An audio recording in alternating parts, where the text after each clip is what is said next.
All right, good morning, good morning, good morning. We are ready to get started. Welcome back, welcome back, welcome back. Okay, I'm not going to say. Welcome to our September meeting. I'm going to call our meeting to order at 9. Darren said say 9:37. I don't remember. 9:32. I'm going to call our meeting to order today at 9:32. We have some new faces here, just like the new school year.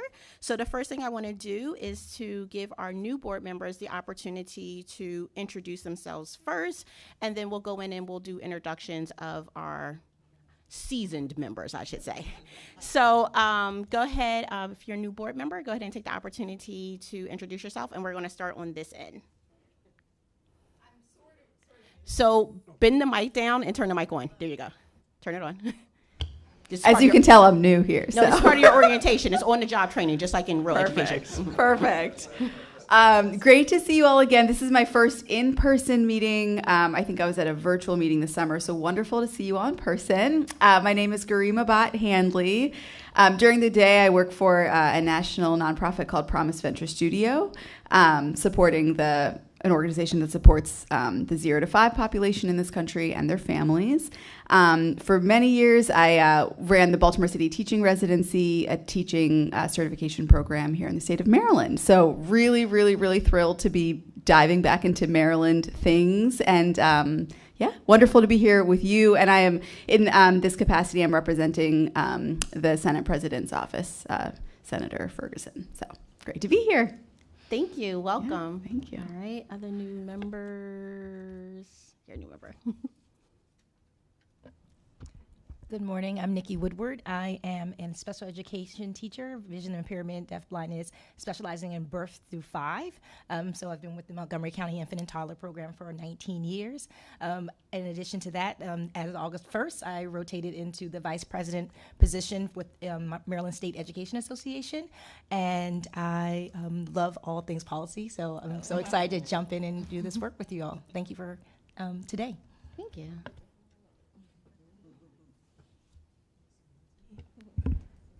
Good morning, everybody. My name is Kimberly Moore. I am a high school social studies teacher in Montgomery County. I reside in Frederick County, so I feel like I have two views. And I'm here representing teachers on behalf of Montgomery County and state of Maryland. I'm excited to be here. Nice. Kelly, is because I can't see the names on the screen. Yes, do we have a new member online? We do. Okay. Dr. Cheryl Dyson is joining us today virtually.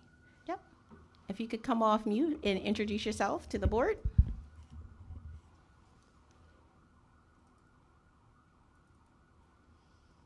We may have to come back to her. Okay, we'll come back to her. All right, and so we're going to just do introductions for our new members, for our current members here. So Ms. Bacon, we'll start with you, and then we'll make our way around the circle. Good morning, everyone. My name is Joy Bacon. I teach high school English at Baltimore School for the Arts, so about half a mile up the road. And I'm here representing the Baltimore Teachers Union. Good morning. My name is Melissa Carpenter. I'm a 5th grade teacher in Charles County, and I'm here representing MSEA. Hi, Sandra Scordalis, Social Studies Department Chair in Patapsco High School, Baltimore County, and I'm here for MSEA. Good morning. I'm Debbie Gartland, and I'm a professor of special education at Towson University, and I'm representing one of the 2 organizations in higher education that sit on this board, the Maryland Association of Colleges of Teacher Education. Welcome to everybody who's new and fabulous. Hi, I'm Amy Pouillet. I'm a principal at Shepherd Pratt School in Rockville, and I'm here representing Manseth. Welcome, everybody. I've been here, and I still have problems with this mic, so I'm just going to tell you that, and I never remember who I represent because I'm really representing Manseth. I'm Joy Spain. I'm an academic coordinator at the Pathway Schools, and Kelly always tells me who I'm Ames. Sorry. Great job. How do you follow that? I'm Darren Hornbeck. I live in Frederick County as well. I've taught about 30 years there at Linganore High School, and I represent MSEA. And I always have problems forgetting to turn it off, which I'm reminded by the technical team goes out to everybody because we stream live. So As important as it is to turn it on, it's important to turn it Good morning. I'm Melita Kitchen, your esteemed chair, and I represent Maryland State Teachers Association. Good morning, everyone. I'm Keisha Allen. I'm an assistant professor at University of Maryland College Park, and I am representing MACD. Good morning. My name is Dion Kerbeem. I'm representing MATE. I work at Coppin State University as the Vice President and CIO of Technology for the university. So welcome to the new members. And don't be overwhelmed because it takes a little while to get your feet wet, but you will get it. Good morning. I'm Winona Taylor, and I also represent MATE, the Maryland Association of Teacher Educators. Good morning, everyone. My name is Ebony Terrell Shockley. I'm representing the Maryland Association of Colleges of Teacher Education today, and I serve as the Associate Dean for Educator Preparation and Undergraduate Studies at the University of Maryland College Park. Then I guess Kelly and Sean. Good morning, I'm Kelly Meadows. I'm the Assistant State Superintendent for the Division of Educator Effectiveness here at the department, and I am representing the State Superintendent of Schools, Dr. Carrie Wright. And I'm not new, even though I haven't been here in a couple months. I'm Sean Fitzgerald, Assistant Attorney General for the Maryland State Department of Education, advising this board as its legal counsel, and also a resident of Frederick County, so shout out to good old Frederick. All right, did we have our new member come back and join us virtually? Is she here? Also, Dr. McGee And Dr. has McGee joined us virtually. Hey, Dr. McGee. I think she's the only She's like other a member. tiny square. She's like a 2x2 square. Like I can barely see her. All right, Dr. McGee, come on off of mute and introduce yourself to our newest board members. Sure thing. Good morning, everyone. Chris McGee. And I want to say, Joy, your name is so suiting because you just bring me joy with the whole microphone, and I don't know who I represent. I just, thank you. Thank you. I represent MATE, and I'm an associate professor at Frostburg State University. It's so great to see everyone. Thank you for the virtual option. And to what I think it was Dion said, yeah, just take a deep breath, take it all in. It does come together for you, but it's a lot. So welcome in, everybody new. All right, thank you. And to our new members, no one is there telling you the truth. This committee has a tremendous learning curve. So even if you have been watching us online, it is a lot to always take in. Please always be in a place to ask questions for to clarify your understanding of it, to make sure it makes sense to you, but also ask questions in terms of a historical reference so that you can know the backstory. For this committee, I feel like you always come in when we're in the middle of something, and it's not until you are on the board and you're starting something from the beginning that it makes a lot more sense. So no question is ever really a dumb question or you should know because you don't know, and there's a ton of papers and things to read through. So again, welcome, welcome, welcome. We are going to amend the agenda, so where we're going to adjourn to executive session, return, and summary of executive session, you can cross all of that out. We do not need to do that. Sean kind of updated us. With that, we're going to go into public comment and then announcements. So I see, no one's here in person for public comment. So I see Mr. Limley is here for a public comment. We did receive the public comment in your email for the handouts for today's meeting.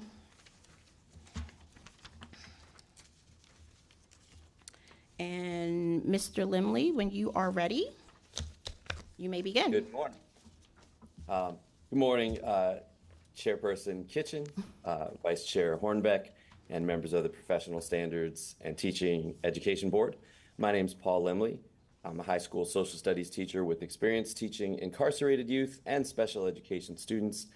As president of the Maryland State Education Association, I represent nearly 75,000 members, and today I wish to address concerns regarding MSDE's proposed literacy policy and its integration into COMAR 13A.12 educator licensure. Last year, PSTEB and the State Board of Ed voted to amend COMAR 13A.07.06 and COMAR 13A.12. Unfortunately, the implications of the science of reading provisions were not fully anticipated. In January 24, MSDE announced a grace period for professional certificated educators, which we supported.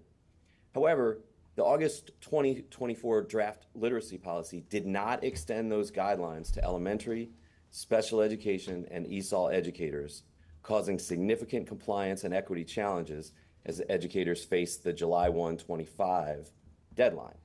This discrepancy places undue pressure on some educators and threatens the fairness of the licensure renewal process. MSDE's new transition plan allows educators to submit evidence of enrollment in an MSDE-approved training program, with completion required by the next renewal cycle. However, MSDE and departments have not fully developed or communicated all alternative pathways under COMAR 13A-12, leaving educators confused about timelines and expectations. Details about the extended transition policy revision are only available on the website and have not been broadly communicated as policy nor established through regulations. While MSEA supports increasing reading proficiency, the extensive training and additional professional development required exceed reasonable expectations within the timeline. Educators unable to meet these requirements may face significant consequences, including license suspension or transition to a conditional license. And given the statewide educator workforce shortage, especially in early childhood special education and ESOL, this uncertainty exacerbates the problem, potentially worsening the teacher shortage. We recommend that MSDE utilize resources like the Blueprint for Maryland's Future to enhance support for our students and educators. We also urge PSTEB to review these implications and consider modifications to the COMAR 13A.12 timeline to balance effective science of reading training with teacher recruitment and retention. And we request MSDE develop a clear communication plan for educators about these new requirements and timelines. Thank you for your work in this critical area. We're committed to collaborating with all stakeholders to forge innovative solutions that will create a brighter and more equitable educational landscape for Maryland. Thank you. Thank you. Kelly, do we have other public comment virtually? We do. We have Okay. one other individual. Ms. Liz Zogby is virtual. Hi, good morning. Can you hear me? Yes. Okay, great. Good morning. My name is Liz Zogby, and I'm co-chair of the Maryland Down Syndrome Advocacy Coalition, and I'm co-chairing the Blueprint Special Education Work Group with State Superintendent Carrie Wright. The work group has been convened by MSDE and is charged by the AIB with reviewing special education and making recommendations to the department, the AIB, and the General Assembly. I participated in public comment at your May meeting to share information from the work group that bears on a topic that you're taking up again today, the requirement currently in COMAR for 3 credits of special education coursework for the initial licensure of specialists and administrators and supervisors. I thought I'd return to reiterate my concerns as you continue your deliberations and decide on next steps. One recommendation of the Special Education Work Group is for MSDE to review and revise COMAR to align the requirements for initial licensure and renewal of licensure for educators and administrators with the knowledge, skills, and expertise needed to effectively teach students with disabilities. This recommendation has been included in our draft prioritized implementation plan with an April 2026 completion date. The work group's close to 50 administrators, educators, parents, and advocates feel strongly that more knowledge, skills, and expertise are needed. Given the very significant and persistent achievement gaps between students with and without disabilities that will be in evidence today, again in the MCAP scores you'll be reviewing, the urgency of improving outcomes for students with disabilities is clear. I understand the concerns that the 3-credit special education requirement poses a barrier to some applicants. However, it's critical that social workers, school psychologists, reading specialists, principals, and others have foundational knowledge and skills to participate effectively in the special education process in developing and implementing individualized education programs and 504 plans. Many of the specialists, including social workers covered in 13A-1204, are related service providers whose services are explicitly identified in the Individuals with Disabilities Education Act. Administrators typically fill the required role of public agency representative on the IEP team, develop master schedules, shape school cultures, and assign staff in ways that significantly impact students with disabilities.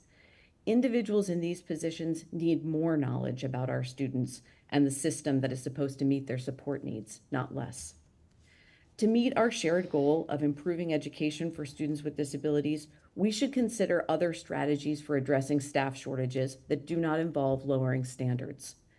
If you determine that lowering standards is unavoidable, I urge you to look to the most limited option available to address only the most critical shortage areas for the shortest possible time. A temporary professional credential for social workers, for example, could allow immediate hiring, but would encourage new hires to build the knowledge and skills related to special education without delay. Thank you for your efforts on behalf of all kids and for your consideration. Thank you. Kelly, was that it? All right. Next up on our agenda, thank you for those who submitted public comment. We actually did have another piece of public comment that came in an email that is part of your handouts there. So we had those 3 for public comment. Next, we have announcements. Are there any announcements? Yes, Dr. Shockley. Yes, good morning. The University of Maryland College Park is having its 3rd annual pinning ceremony on October the 10th from 7 to 9 p.m. at the University of Maryland. You are all invited to join us. A pinning ceremony is an event, and you'll see it a lot in healthcare, where we basically are ushering our teacher candidates into the profession. They get a pin, and it symbolizes, as you know, the great work of teacher education. So we certainly welcome all of you, members of the board, and if you're interested, please let me know, and I'm happy to send it out or have Kelly or Alex share it for those who would like to RSVP. Thank you so much. Thank you. Any other announcements? Well, I have an announcement. I am actually stepping away from the PSTEB board as your chair. So Darren has known actually for a while that I would be leaving the board. And so I'm taking this opportunity to explore some other dreams and aspiration in the world of education. I have been on this board, I believe, and trying to figure it out 10 plus years. So I became a member on this board after leaving the Educator Effectiveness Council with Dr. Grasmick at the time, and then came right here. It has been an amazing journey on this board. I've learned so much. And so being on this board, it actually inspired me to go back and get another degree in education policy. Because I love the work so much. We've done so much over the years, and it has truly been an honor. It has been an honor. The robust discussions, everything that this board has done, it was never taken lightly, and our true purpose and calling was to make a deeper impact on education. And I do feel like it was great seeing the other side of education. So as a classroom teacher, you're in the trenches and you see so much. Being on this board, you see everything from the top down and how it trickles down to you to the point where you're saying, put your name and date on the paper, right? We all know that, put your name and date on the paper. So this has been amazing. It has been absolutely amazing. So I'm not leaving education, I'm just looking at education differently. So I will continue to work with our children in the K-12 sector. I will continue to work with I'm going to always say our children in our neurodiverse population, which we're going to discuss today. And I will continue to support and work with our next generation of teachers, which I'm working with now. And so full circle moment, working with in Howard County with paras who are coming into the profession. So truly a full circle moment. It has been amazing to be that, but that is my announcement. So I'm leaving the board as well as leaving education as many of you know it, but not leaving education total. So this September, I would like to say I'm celebrating year 22 in education. And so I will continue to serve in this capacity. I will continue to watch these meetings because it's so much part of my life now. But it's just been amazing. It is absolutely amazing. The relationships, changing the climate of the board when we became probably comparable to the state board, and just those conversations with the state board president and all of the people and the constituents and the conversations with other people. I'm looking at Chris McGee, and we had the whole teaching in the trailer conversation. And so it's just been amazing. And so I can't wait to watch from the sidelines as you go into this next chapter of the work. When I came onto this committee, the big thing we were talking about was 2025 and how the teaching shortage would be really felt at that time. And so looking at it, we're here. And also knowing that 2025, next school year, the COVID babies will be coming into kindergarten. So I'm excited to see the work that you do and watching for afar, and we still have work to do. The job is not done, but thank you for the opportunity to be your chair.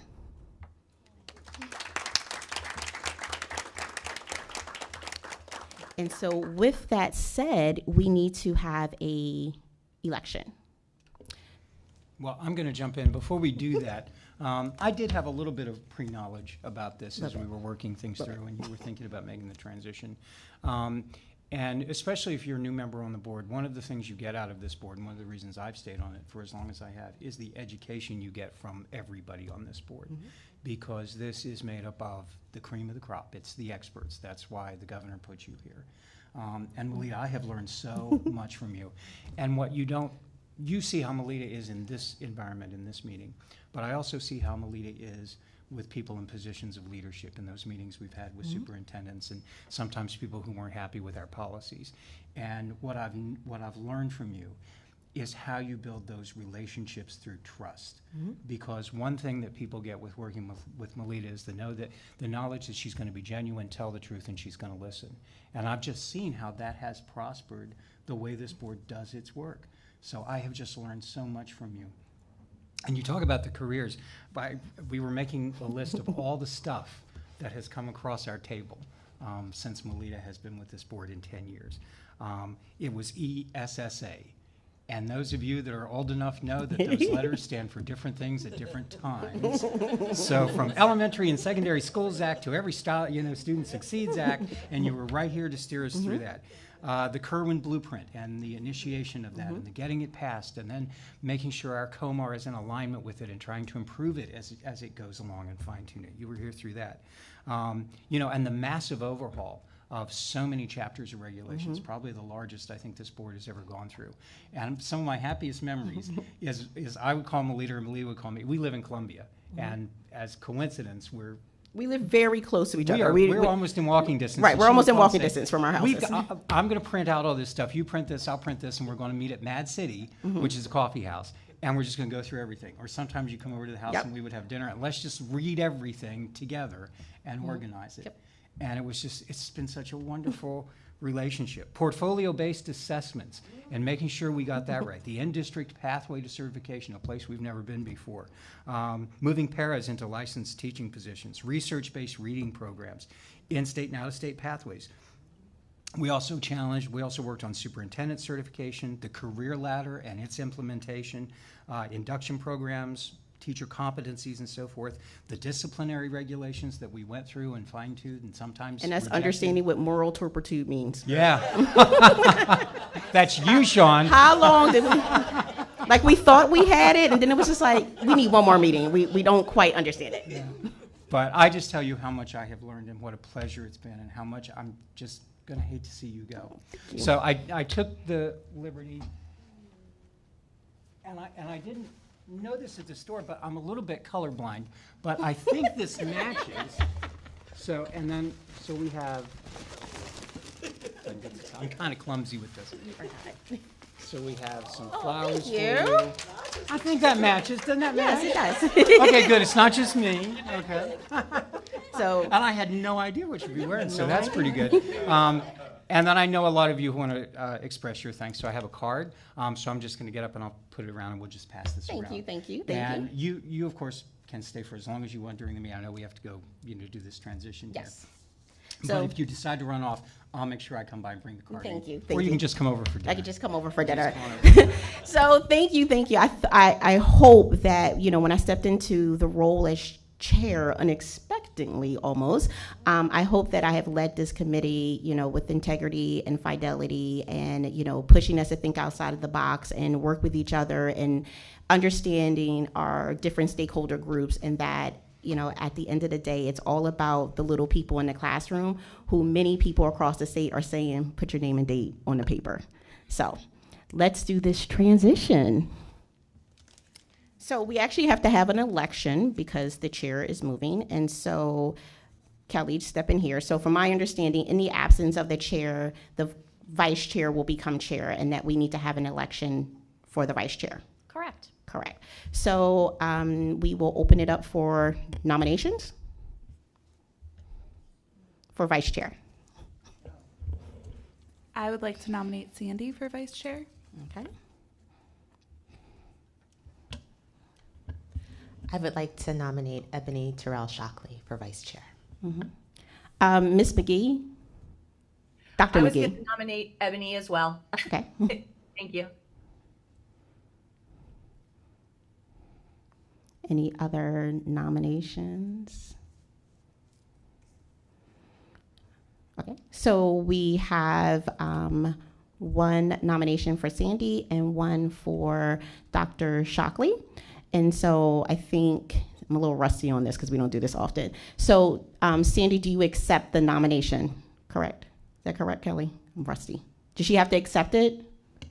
I'm rusty with this. I mean, it's not a bad idea to ask, yeah. Right, because she might not want to do Right, it. So, Sandy, do you accept the nomination? I accept the nomination. Okay, and then Dr. Shockley, do you accept the nomination? Yes, I accept the nomination. Okay, so now how do we do this vote? It's really up to you. I think what makes the most sense for this board. I mean, if you prefer, you can do a ballot, and actually we can just have a ballot for votes. Otherwise, we could do a roll call vote if the board. I mean, I think the roll call vote probably is easier, but obviously that is. I think my preference would be a ballot because we do have two people. So can we do a ballot? I mean, can we do old school strips of paper, or do we have to type something up? Let me. I'm sorry, Sean. No, that's okay. Honestly, I think I apologize, but it might be easier for us to do the roll call vote. Roll call vote. I don't know. I haven't done a lot of research on the. I wasn't prepared for a ballot vote this morning. Now, Sean, you gave me the I option. know. I should have at the moment I said it. Let me see. And if anyone else is an expert in Robert's rules, please chime in. You need seconds. Correct. So why don't So let's get a second for the nominations while we're going to figure this out. So we need a second for the nomination for. Do we need them? Wait a minute. Let's back up. Hold on. Let's back up. So little point of reference. We typically do this in executive session, and so now we're not doing this in executive session. And so, do we need a motion for the nominations, or we just need a second for the nominations? Because Melissa nominated the nomination Sandy. itself is effectively a motion. It's a motion, so we do need a second, or correct. no? Okay, so we need a second for Sandy's nomination. Nikki Woodward, and I moved a second. Okay, so she was seconded, and now we need a second for Dr. Taylor. Dr. Taylor, I'm sorry. I'm looking at Dr. Taylor said no. I'm sorry, Dr. Shockley. I'm so sorry. Dion Kerbeam seconds for Dr. Shockley. And we have a second for Dr. Shockley. Now we just need to figure out this vote situation. So, I mean, we can just use pieces of paper and vote. The obviously honor system here, everyone gets one vote. Please. And then Sean, how do we handle the people who have joined us virtually? Really, Dr. McGee. This is the other problem with the ballot voting is by necessity we're going to have that be something done. I mean, they could submit it, I guess, via email if to. So you can send an email to Kelly. Or to Kelly. Dr. McGee. It's just Dr. McGee that's virtual today. I'll do whatever y'all want me to do. So you would submit an email to Kelly, Dr. McGee. Just to Kelly. Yes. With your vote. With your vote. Everyone else I'll send it right now. Okay. We have a number. Oh, the new member. I thought so too, but we. Can we Dr. Dyson. Good morning, I am here. Hi, Dr. I'm Dyson. gonna I'm so abstain. sorry. It's okay. You're in a really tiny like rectangle, and I'm like, I'm 100% sure not who that is. So I apologize. Yeah, I'm showing up 2 times on my screen, so I'm not sure what's wrong. That's okay. So let's can we take a 30-second pause? Please introduce yourself as a new member to the board. Good morning, Cheryl Dyson. I am the proud superintendent at Frederick County Public Schools and looking forward to the work. Thank you. Okay, so you would submit your vote to Kelly. Do you have her email, Kelly Meadows? And then do. Dr. McGee, you will submit your vote to Ms. Meadows as well. Okay, so now so our 2 candidates running for vice chair is Sandy and then Dr. Shockley. So we need paper.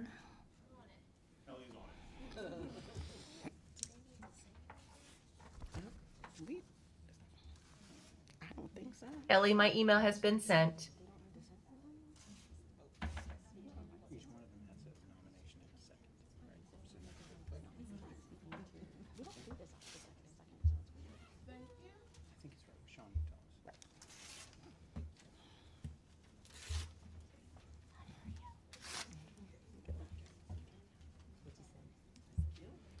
So this is the ultimate back to school throwback here. So make sure that you are covering your answer, folded in half.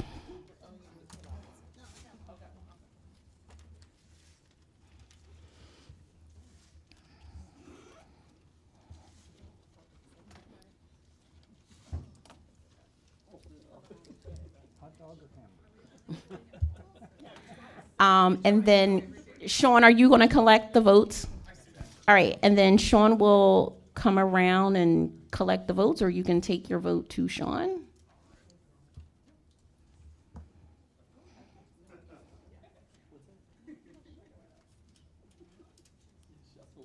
Shuffle it up, Sean.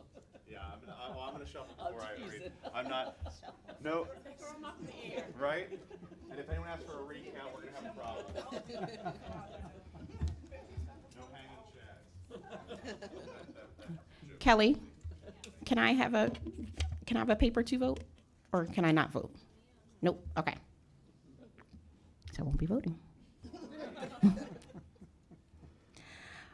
All right. So while I guess he is looking at our votes, Kelly, should we take a break?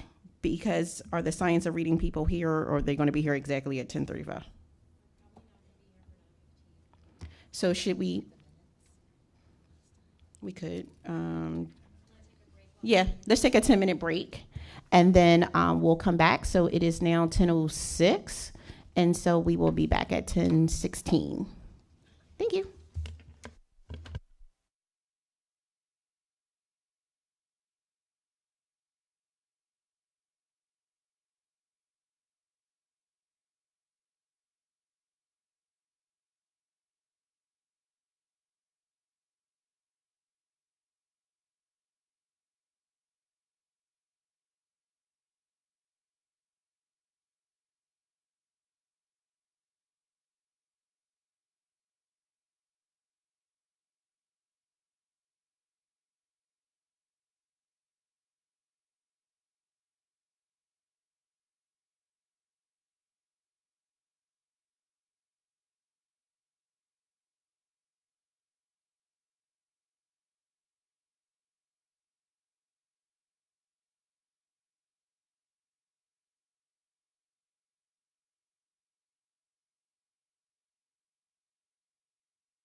Oh, okay. I was looking at the, oh, wow, it does. Okay. That's For anybody watching at home. That's a neat little That on-air is sign. new. Yeah. I'm sorry to appear so disoriented, but we have an on-air sign. I feel like a radio show. I did radio in undergrad work. See? It takes me back. Yeah. I'm just missing headphones and a record player. All right, so we're coming back to order again.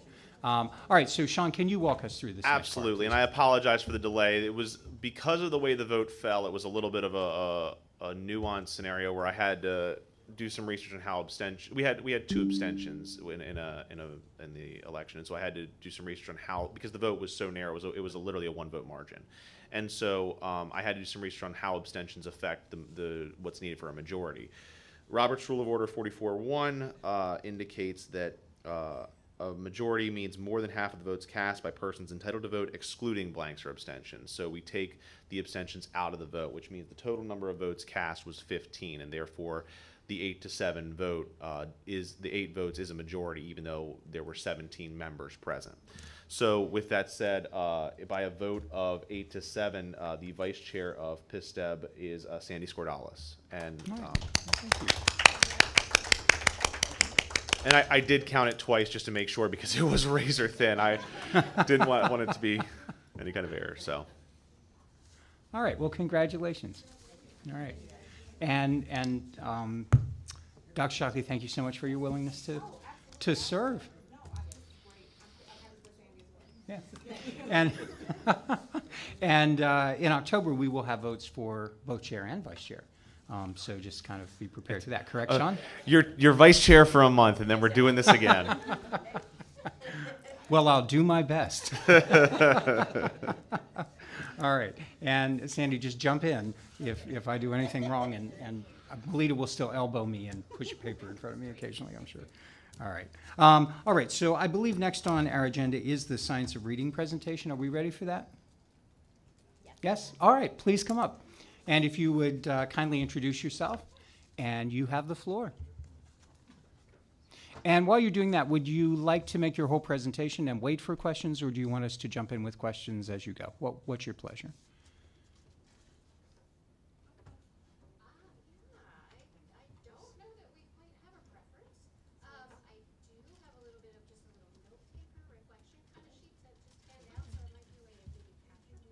Great.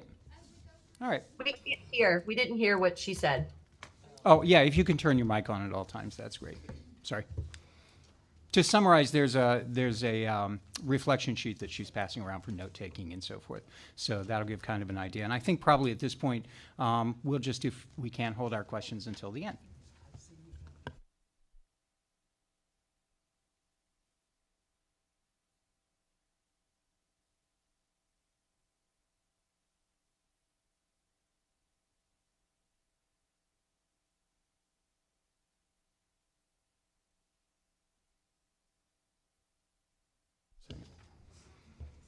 And for anybody who's watching online, the sheet that we just got says Science Aligned Literacy Instruction Reflections.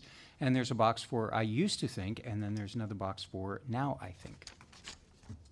Thanks, Darren. I'm doing my best.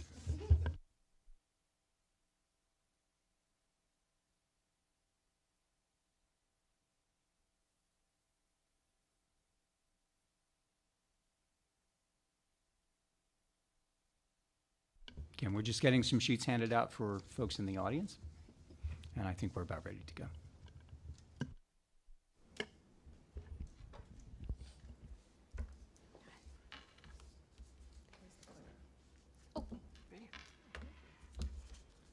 So good morning, everyone. Can everyone hear me? Is this my?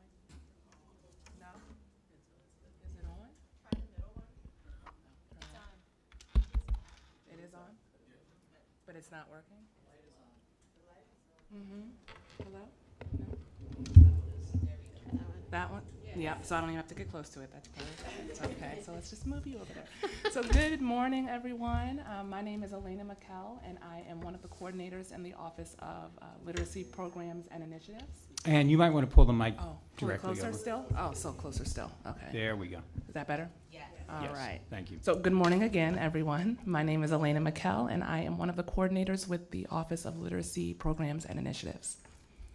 And good morning, everyone. My name is Nancy Perkins, and I am the K-12 Literacy Specialist here at MSDE, and it's our pleasure to be with you this morning. All right, so we are here to present to you on science-aligned literacy instruction.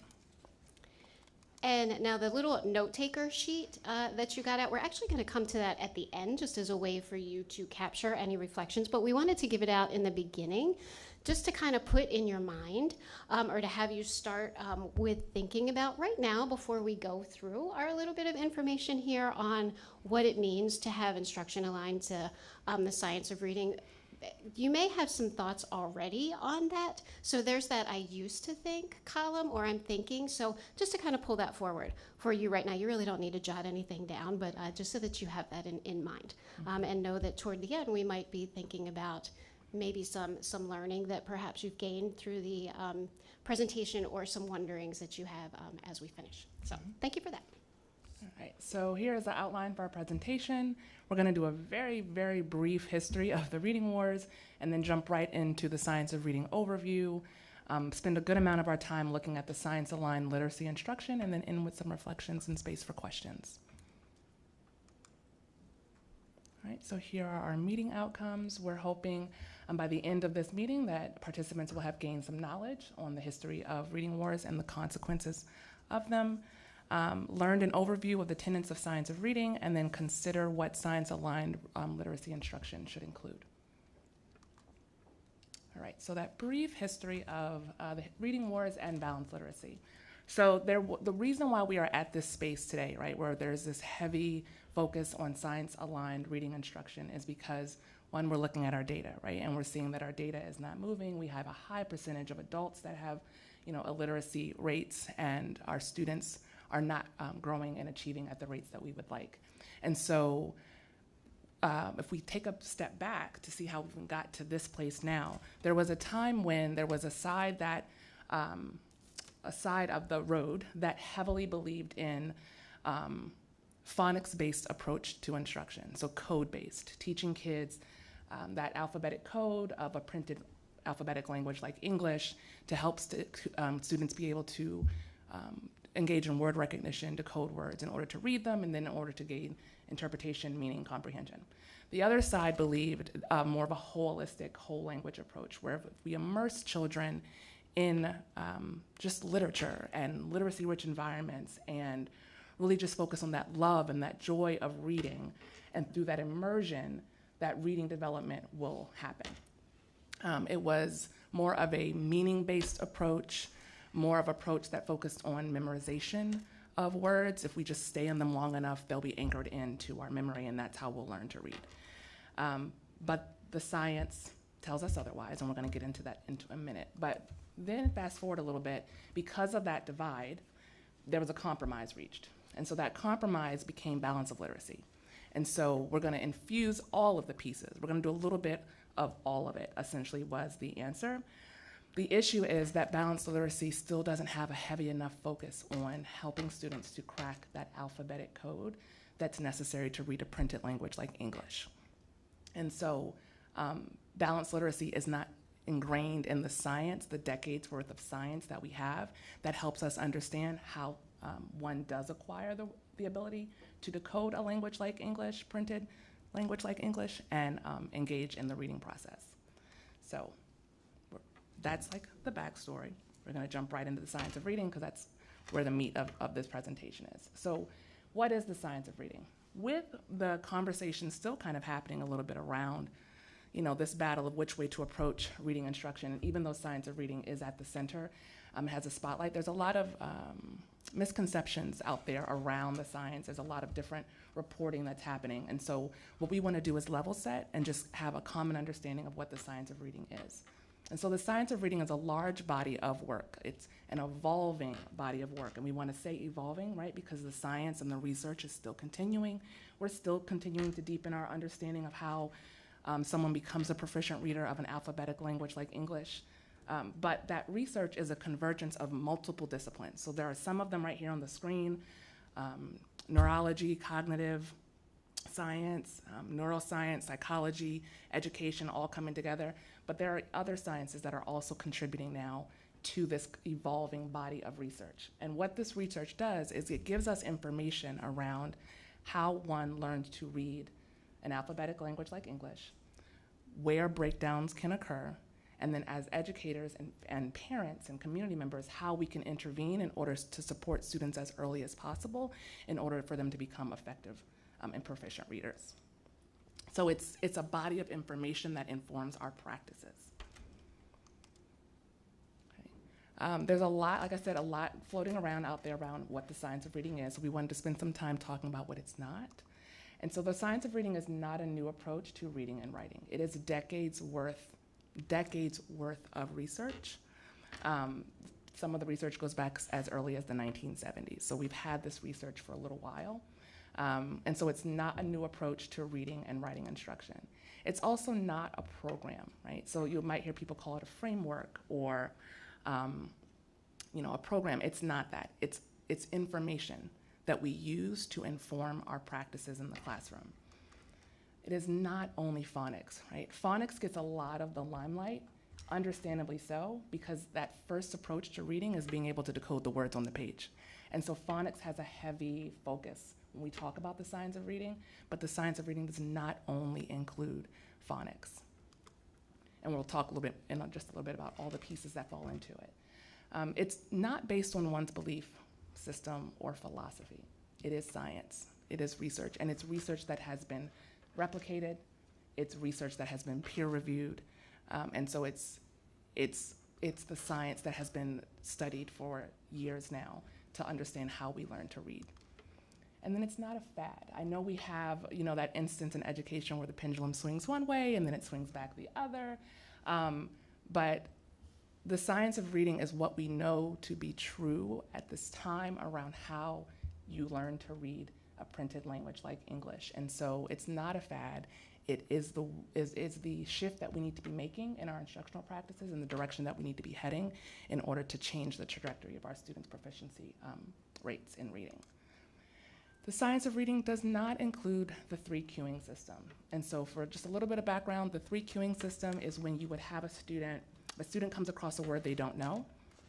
The initial approach would be to say, okay, what would make sense here? Take a look at the pictures. Take a look at the first letter of that word. What would make sense? And so if a student had, the picture had a house and a horse, and the word that they're trying to figure out is maybe horse, right? They're gonna look at that first letter H, they're gonna look at the picture, they're gonna think about what they've been reading so far, and then they're gonna take an educated guess at what that word might be. So it's not an effective method for learning how to decode a word, because context matters, right? And then as we grow in books, there's less and less pictures that we can rely on, right? Context has a lot to do with your background knowledge, your lived experience, and so it's not the most efficient way to teach reading. We want to avoid asking kids, does that make sense? Does that sound right? As that first step to decoding an unknown word, because I will share from experience, I would have students and I would use this approach. I started my teaching career with this approach, and I would have a student that was decoding a word, and I would do the cueing system, and I would say, now, does that make sense? And they, yeah, it does. And then as a teacher, a new teacher, I was kind of like, oh, okay, well, no, honey, that actually doesn't make sense, right? And so and then you've got to take this other approach. So again, there are other pieces that come into play. And so the goal is to help students have the tools and the skill set that they need in order to attack that word through a systematic approach in order to decode it, and then check to see if that word makes sense within the context of which they're reading it. So it's not that context goes away. It's not that we don't ask, does that make sense? It's just that that's not the first approach anymore. And then finally, it doesn't take away the joy of reading. There's a lot of conversation around how science of reading is boring. It's going to lose that joy. I think that's also when people are very heavily focused on the phonics component of it and not all of the practices that go into the science of reading.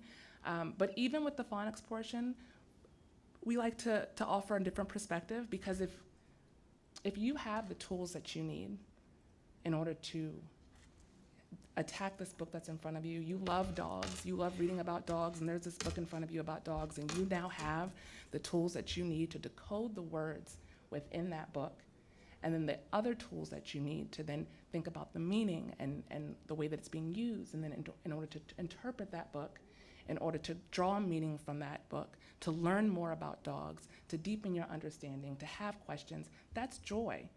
And so by giving kids the toolkit to attack this text that's in front of them with these letters and in this order that they're not aware of unless somebody directly teaches it to them, we are giving them joy, because we're giving them a key into a world that otherwise they can't access. So what are some major takeaways from the science of reading? What we have learned is that reading is not natural. It's not a natural development. Believe it or not, reading and writing is really fairly new, right? It's a couple thousand years old. And so our brains are not hardwired to do it. It's a man-made invention. Printed language is a man-made invention. And so our brains are not hardwired to do it. If you think about it, most people learn how to talk just by being exposed, right? But that's just not the way reading develops. Also, what we have learned more from the science of reading is that our language is morphophonemic.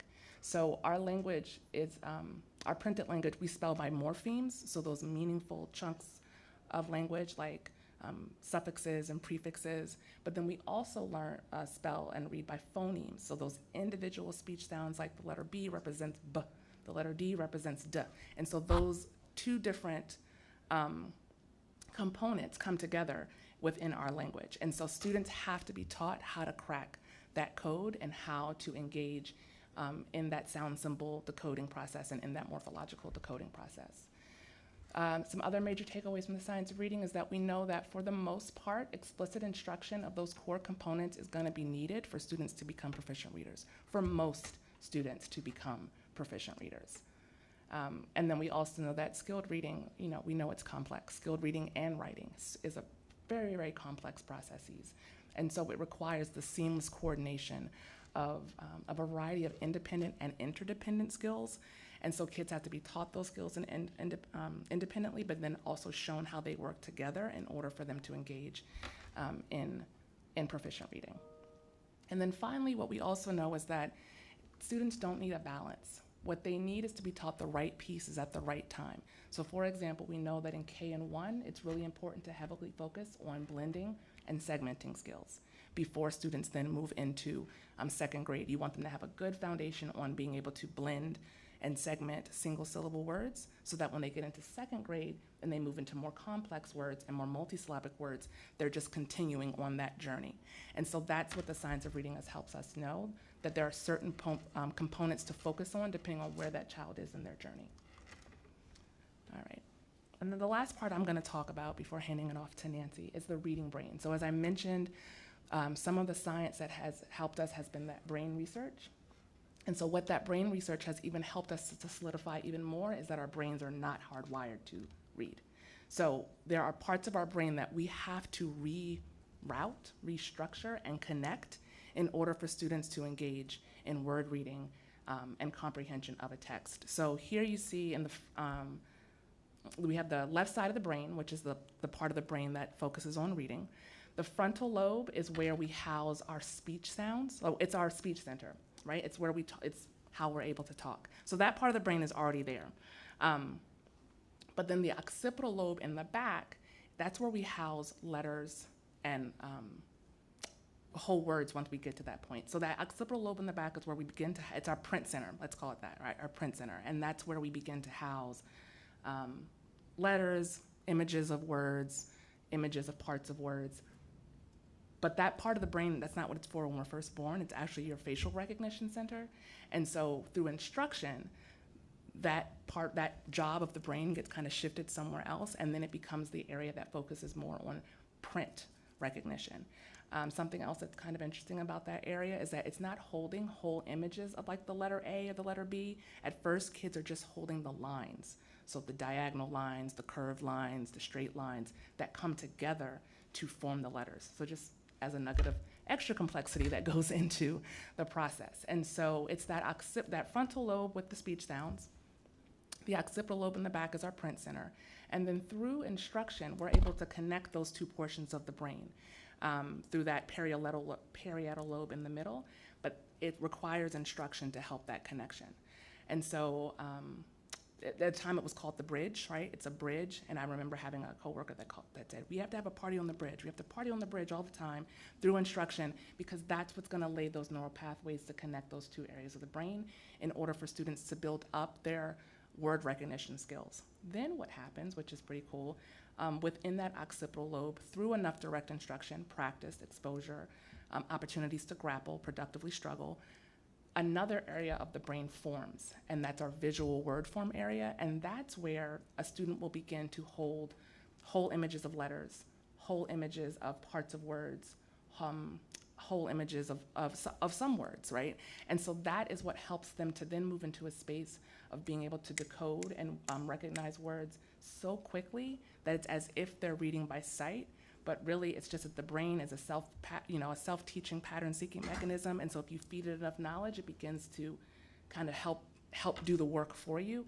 It lessens that cognitive load for students, and then they can focus more on language comprehension. And that's where the temporal lobe comes in, and that's our language comprehension center. And so, again, the science of reading has really helped us to understand down to the brain function of what's going on with reading, as well as then what does that mean for our instruction in the classroom. So with that, I'll pass to Nancy. Thank you. And so now are you all ready for your quiz on the brain? Just kidding. I am going to refer back to this in just a minute, though, but it won't be a quiz. You'll be fine. So from all of that research, that science of reading research, and in my simple little brain, I picture the science of reading as a table with stacks and stacks and stacks and stacks of folders on it. That is the research, right? That is the research that tells us about reading instruction. So from that research that Elena was just explaining a little bit, several researchers have taken that research and have created what we call theoretical models of reading and how reading works, so that when we have conversations about reading and reading instruction, we have something to refer to that's kind of a common understanding with these models. So I'm very briefly going to share some of those models, the major ones, the ones that most people refer to when we talk about literacy instruction with you now. Starting with this first one. This first one was developed in the early 80s from researchers whose last names were Goff and Tumner, and they took a look at the research, what we know from particularly the brain research, and they created this model that is lovingly now referred to as the simple view of reading. Can you guys just give me a little show of hands? Anybody know it yet? Anybody seen it before? Yes, familiar with it? Yeah, this one is renowned, right? This is one that many, many, many folks are familiar with, and if you're not, it's okay because you're about to be as we go on. So what Goff and Tumner proffered from looking at that research is that we have to have, for effective reading instruction or reading comprehension to occur, we have to have two factors, and those two factors have to be solidly in place. So you can see here the first factor is decoding. Right? So the kids have to be able to get the words up off the page, right, and be able to read the words. So they have to have decoding in place. The second thing they have to have in place is language comprehension, and that's language comprehension at the oral level. So in other words, they have to understand language when they hear it. So they have to understand vocabulary, they have to understand your syntax, your sentence structure, they have to understand the context of the situation. They have to be able to receive that through listening, and then in some instances be able to speak it back. So that's oral language. So we need both of those factors in place in order for reading comprehension to occur. So it's very simple, right? Those two things. But the great thing about the simple view of reading is that it's presented as a multiplication equation. So that multiplication sign in the center is critical, because what that tells us is that both of those factors are of equal importance and have equal weight, and both have to be equally as strong. So it's not an addition where we have this first, then we add on this. we have to have both of that's because I talk with my hands all the time. We have to have both of them in place. So when you look at that as the multiplication equation, if you imagine that effective ability in one of those areas could be represented with the value of 1, right? When we look at that, if we see that a child, see the equations underneath there, if a child has very strong decoding, they can read anything you put in front of them, but yet they don't understand the language. Something about the vocabulary is tripping them up, or the sentences, or maybe they're literally language learners, and we represent that as a value of 0. You can see that 1 times 0 is 0. We're not getting reading comprehension from that child. Conversely, if a child can't decode, they don't know how to get those words up. However, they're very strong with language. They understand when you talk to them, and they can retell a story and, follow directions. But yet, if we put text in front of them, we're not getting reading comprehension. 0 times 1, 0. If you look at that next one, 0.75, imagining we've got a little bit of ability with decoding, and we've got strong language comprehension. Look, we're still not getting reading comprehension. We're still at 0.75. So, of course, where we want the kids is the bottom one. We want good, strong decoding ability and good, strong language comprehension so that we can get reading comprehension.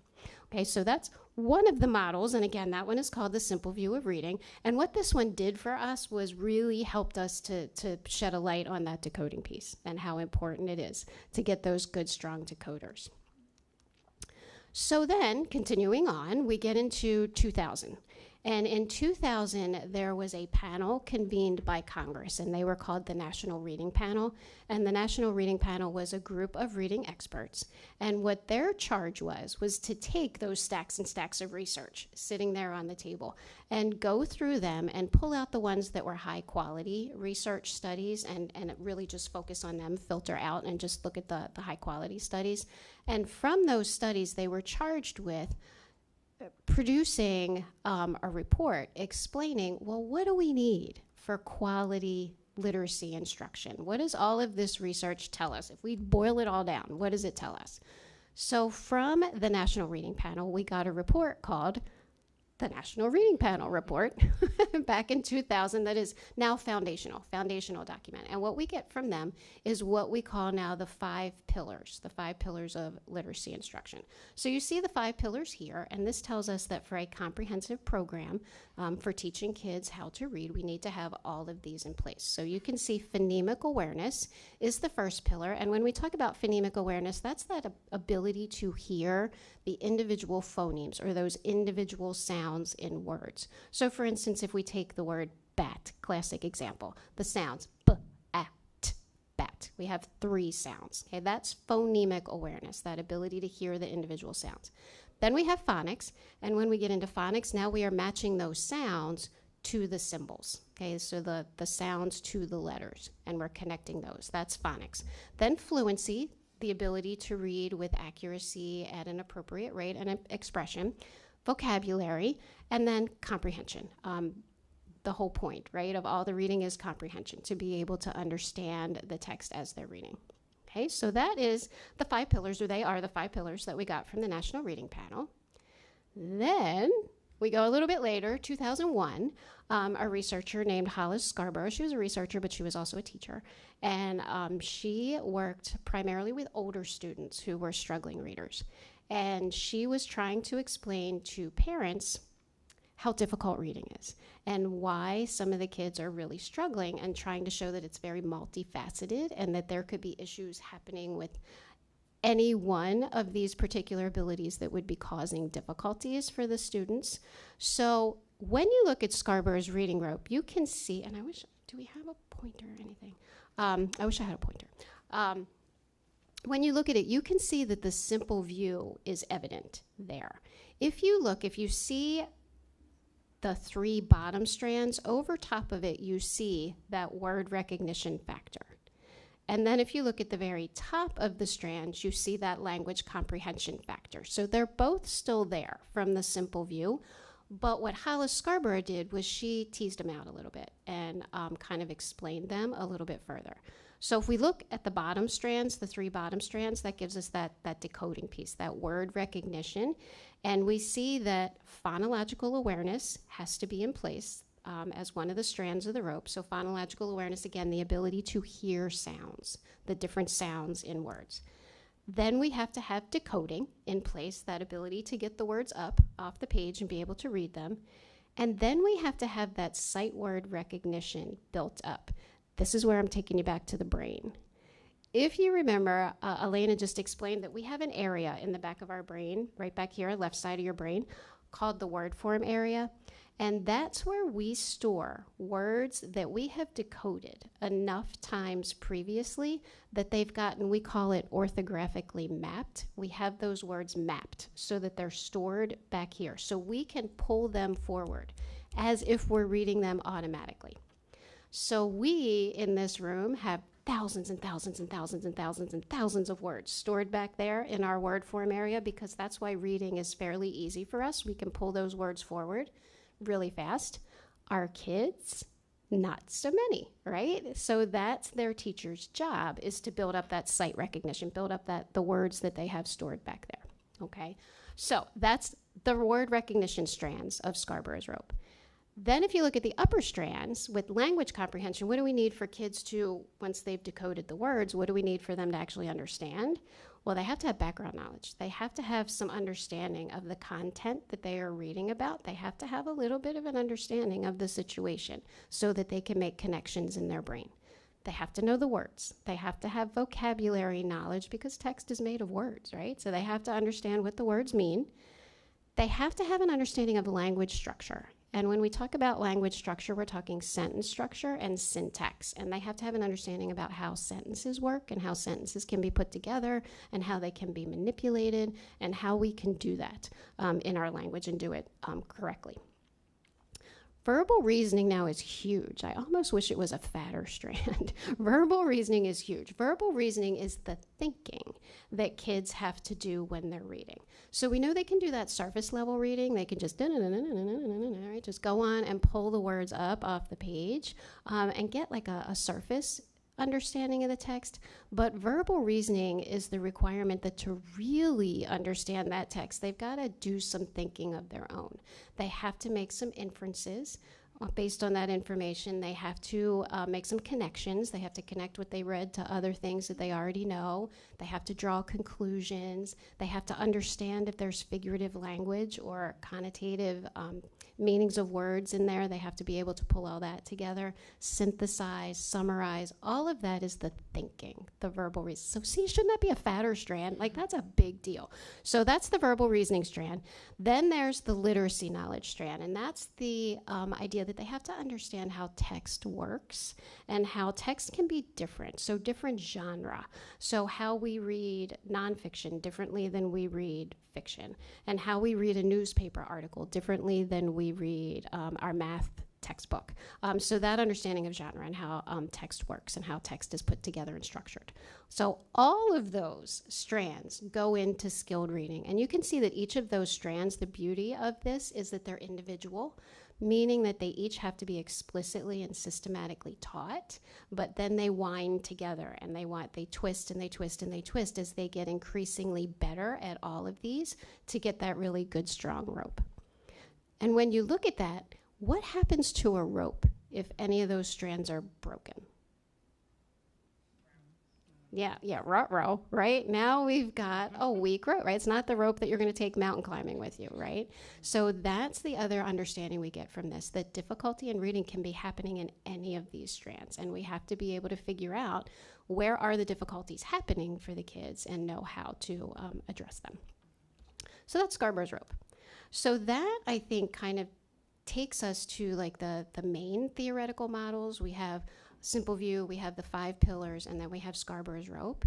But if you remember way back, like it was several minutes ago, when Elena was talking about how the science of reading is evolving, right? And because the research continues. Now, certain parts of the science of reading are what we call settled science, like the brain, how the brain works. We know that because we know it from thousands and thousands of people in fMRI machines, so that's kind of settled.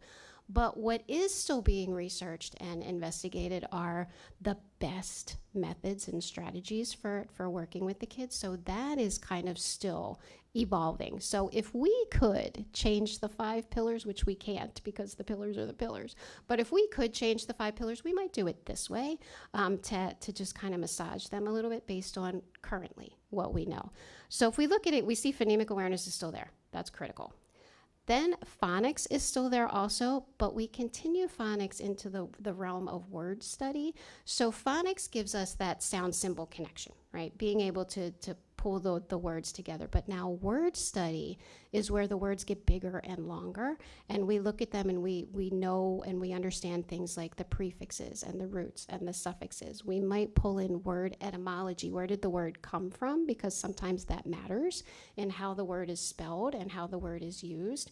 So it's like when the words get bigger, still studying words. So phonics and word study, they go together, but it's kind of in a growing of that skill.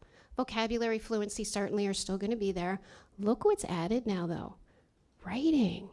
Writing is so critically important to reading instruction, because often how kids show us that they've understood what they've read is through writing, or how they reflect on what they've read is through writing.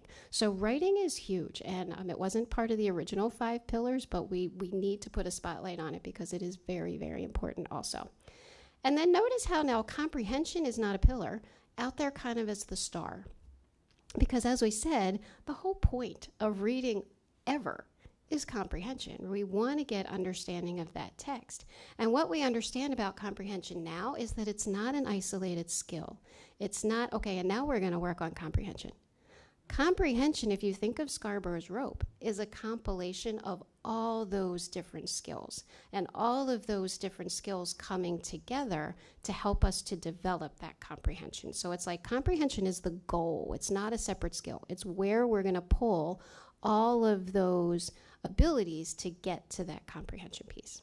Okay, so again, evolving our thinking, if we could redo the pillars possibly like this. Okay. So that brings us now to, okay, that's the science, right? And what we know from the science. Now let's talk about our classrooms, right? When we take that information and we pull it into our classrooms, what does it look like, right? How do we know what science-aligned instruction looks like in the classroom? So here's what we know is that, oh, sorry about that. It should include, the instruction in the classroom should include all of these components that we've been talking about. So we should be seeing phonemic awareness instruction and phonics instruction. And we should be seeing a lot of vocabulary, and we should be seeing instruction in sentence structure. All of these components should be integrated into what we see in the classroom. However, and Elena alluded to this before, we know we need to address all those components, but yet with some of the skills, we do it in different doses across the grade level, or different across the grade levels. So for example, when we think of our babies, our littles in kindergarten, they need a lot of oral language development. They need to do a lot of speaking and listening to hear the language. They need to work a lot on that phonemic awareness piece, because when they first come to us, that might be a totally foreign concept that words have individual sounds, because they've only ever come in having heard words as whole units, and now they've got to hear those individual pieces. So they're going to spend a lot of time on that and start developing their phonics, and as you can see, their fluency, their writing. We're going to work on letter formation and some early writing in kindergarten, and building that content knowledge, because we know that content and background knowledge is really important to comprehension. So in kindergarten, a lot of the focus, a large amount of the time, is going to be spent on that phonemic awareness and that phonics and that building that decoding ability. Not to say that we're not going to hit the upper strands of Scarborough's rope, because we absolutely are. We're still going to do vocabulary with them. We're going to do comprehension, but it might be more in the form of a read aloud, the teacher doing read aloud to the students, and then having them talk through the text as they're reading. So that would be kindergarten. Then as we continue on into second grade, oral language and vocabulary development is still critically important. Phonemic awareness, we're still playing with it because now we can get more advanced with it, and the kids can do things like blending and saying, I do this because this is what you see in the classroom, teachers doing tapping and blending. So sorry, that's, that's just like automatic. So you'll still see it, but now the kids can do some more advanced skills in second grade, like they can not isolate, but they can substitute sounds, they can delete sounds, add sounds, things like that. And then notice now that phonics slides into the realm of advanced phonics once we get into first grade and we start heading more toward that word study a little bit. Fluency, writing, and comprehension strategies, because now we might have the students moving into a space where they're able to read a little more independently and a little more on their own. Third grade and on, notice when we look at this list that phonemic awareness kind of falls away, because by the time we get to this point with a normally progressing child, that should be in place, and we shouldn't really need to have to work on that so much anymore. And we're still going to be, though, doing that word study because the words are now getting bigger. So we're still going to work on looking at different syllables and putting them together, prefixes, roots, suffixes, all that stuff, getting words up. And now really building that vocabulary and the comprehension pieces is now where more of the emphasis of our time is going to be. So we think that decoding, we're going to see that a lot heavier and stronger in the lower grades, that K2 band. And then from third grade on, we might still see some word study, but now a greater amount of our time is going to be spent on that vocabulary and comprehension and writing. Okay, so that's kind of the stuff that should be going on in the classrooms. So this just reminds us that as we develop proficient readers, our emphasis changes. The instruction itself. What we know with structured literacy, you may hear that term, structured literacy, as opposed to balanced literacy. Structured literacy has certain components. One of them being this one, that the instruction needs to be systematic. There needs to be a system to it. So we think of the blueprint, right? The blueprint of the instruction. So there should be a planned and followed scope and sequence that the teachers are following, and if they have a program that they're following, that should lay that out for them. The scope and sequence is especially important with that phonics instruction because teachers need to have a laid out plan of the skills that they're going to work on with the kids to make sure that across the grade levels, the students are learning all of them, right, or are being exposed or being taught all of the different phonics skills. The new learning should be connected to prior learning so that in their brain they can make those connections. And also it should move from, and this is just logical, right? It should move from simple skills to those more complex skills. So that again gets us to that idea of there should be a scope and sequence that the teachers are following. The instruction now should also be direct and explicit. So when we go in the classrooms, we should see the teachers clearly defining for the students, this is what you're going to learn today, this is what we're working on. And that should be very clear language to the students. And if you ask the students, they should be able to tell you, this is what we are working on today. The teacher should be providing very clear explanations without vagueness or ambiguity. We shouldn't be seeing students having to figure stuff out on their own or students having to intuit any of those skills. It should be very clear and very explicit for them. The teacher should be directly modeling skills, whatever they're working on, that phonics piece, that phonemic awareness, we should see a teacher model. The students should be able to see the teacher doing it first. Then the teacher should guide the students through them applying the skill. You've watched me do it, now let's apply it and we'll do it together. And then the teacher should provide for a lot of practice of that skill with the students practicing the skill. And notice it says extended practice, so multiple opportunities to practice that skill. Maybe we're going to practice it a little bit whole group, maybe we're going to practice it a little bit small group. There should be extended practice. And also the idea of recursive practice, meaning, okay, we're going to practice today. Couple days from now, we're going to come back and we're going to practice it again. And then maybe a month, we're going to bring it back and we're going to practice it again so that the skills keep coming back. Because the important thing is with these skills, particularly those foundational skills, we want them taught to mastery. The kids, we don't want that 0.75 of decoding, right? We want them to know those skills really, really well. So some of you might recognize this as the gradual release model, right? The I do, we do, you do. Definitely very prevalent in our literacy classes. We also kind of lovingly now call it the I do, we do, y'all do, you do model, because if you think about that, makes sense, right? I'll do it first, now we'll do it, now you guys do it, and now you do it individually. So that's kind of fun to say it that way. So direct and explicit instruction. Just other ideas with that, there should be a high degree of teacher-student interaction, so it shouldn't just be the teacher, there should be the students interacting with the teacher and frequent opportunities for the students to be responding in one way or another.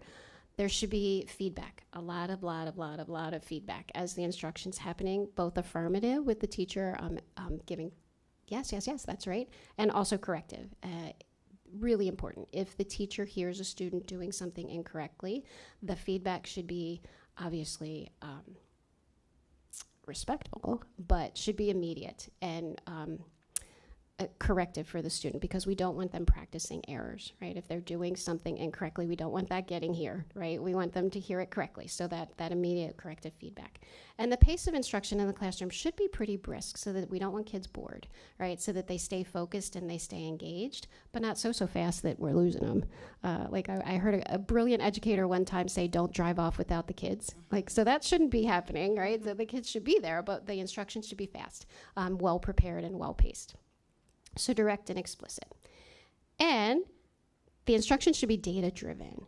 So we have a system of assessments in literacy world that we use to gauge where the students are and how they are performing with all of these different skills that we've been talking about. So in our literacy classroom, we should see that teachers have an awareness of their students' abilities and that they're reacting to the students' abilities, and they're recognizing where there might be some weaknesses and weak areas, and they are reinforcing those weak areas. So there's a lot on this slide, don't worry. I'm not going to talk through the whole thing, but just big nutshell, just overview, just so you're aware. Here's what a good system of assessment would look like for literacy.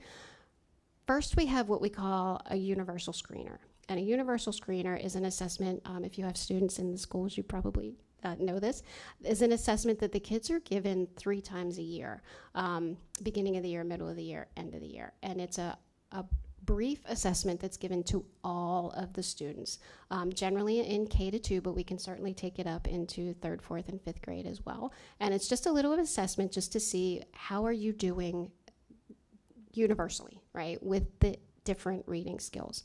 And from those assessments, we'll get like flags. Here are some students who are indicating that they might have some risk for reading difficulties. So we call that the cast the net wide screener. So we look at all the kids and we see, what do we see from these screeners? So you might hear about kids using Dibbles assessments or going on an iReady or a MAP assessment. They're the screeners, right, to just see where are our kids. Then from that information, we take those kids who have flagged as having some characteristics of possibly struggling with reading. Then we dig down with those further with what we call our diagnostic assessments. So the screener might tell us something like, this child has some weakness in decoding. Well, that, as a teacher, doesn't tell me enough. Like, what are they struggling with decoding? So then I use a diagnostic assessment to dig a little deeper with that child. So these are assessments that are not given to all of the students, just to the students that we want to dig deeper and find out what's going on with them. These take a little bit longer. They're sometimes done one-on-one with the teacher, but it could be things like a phonemic awareness assessment, a particular phonics or decoding assessment, a spelling screener, an oral reading fluency survey, something that gives us more of a profile on that child, what is really happening with that child. So that's a diagnostic. Then, as the students are working along through their instruction, there should be some formative assessments as the teacher is checking along the way. How are the students doing? How are they coming along with their instruction? So that's really important, and it's particularly important when we have students who are in any kind of a supplemental reading instruction. So those diagnostics have indicated this child needs additional work on whatever skill, we'll say phonics. Now we might put that child in some targeted small group instruction to build on those skills. We might have them in maybe a little pull-out program for some additional time to work on those skills.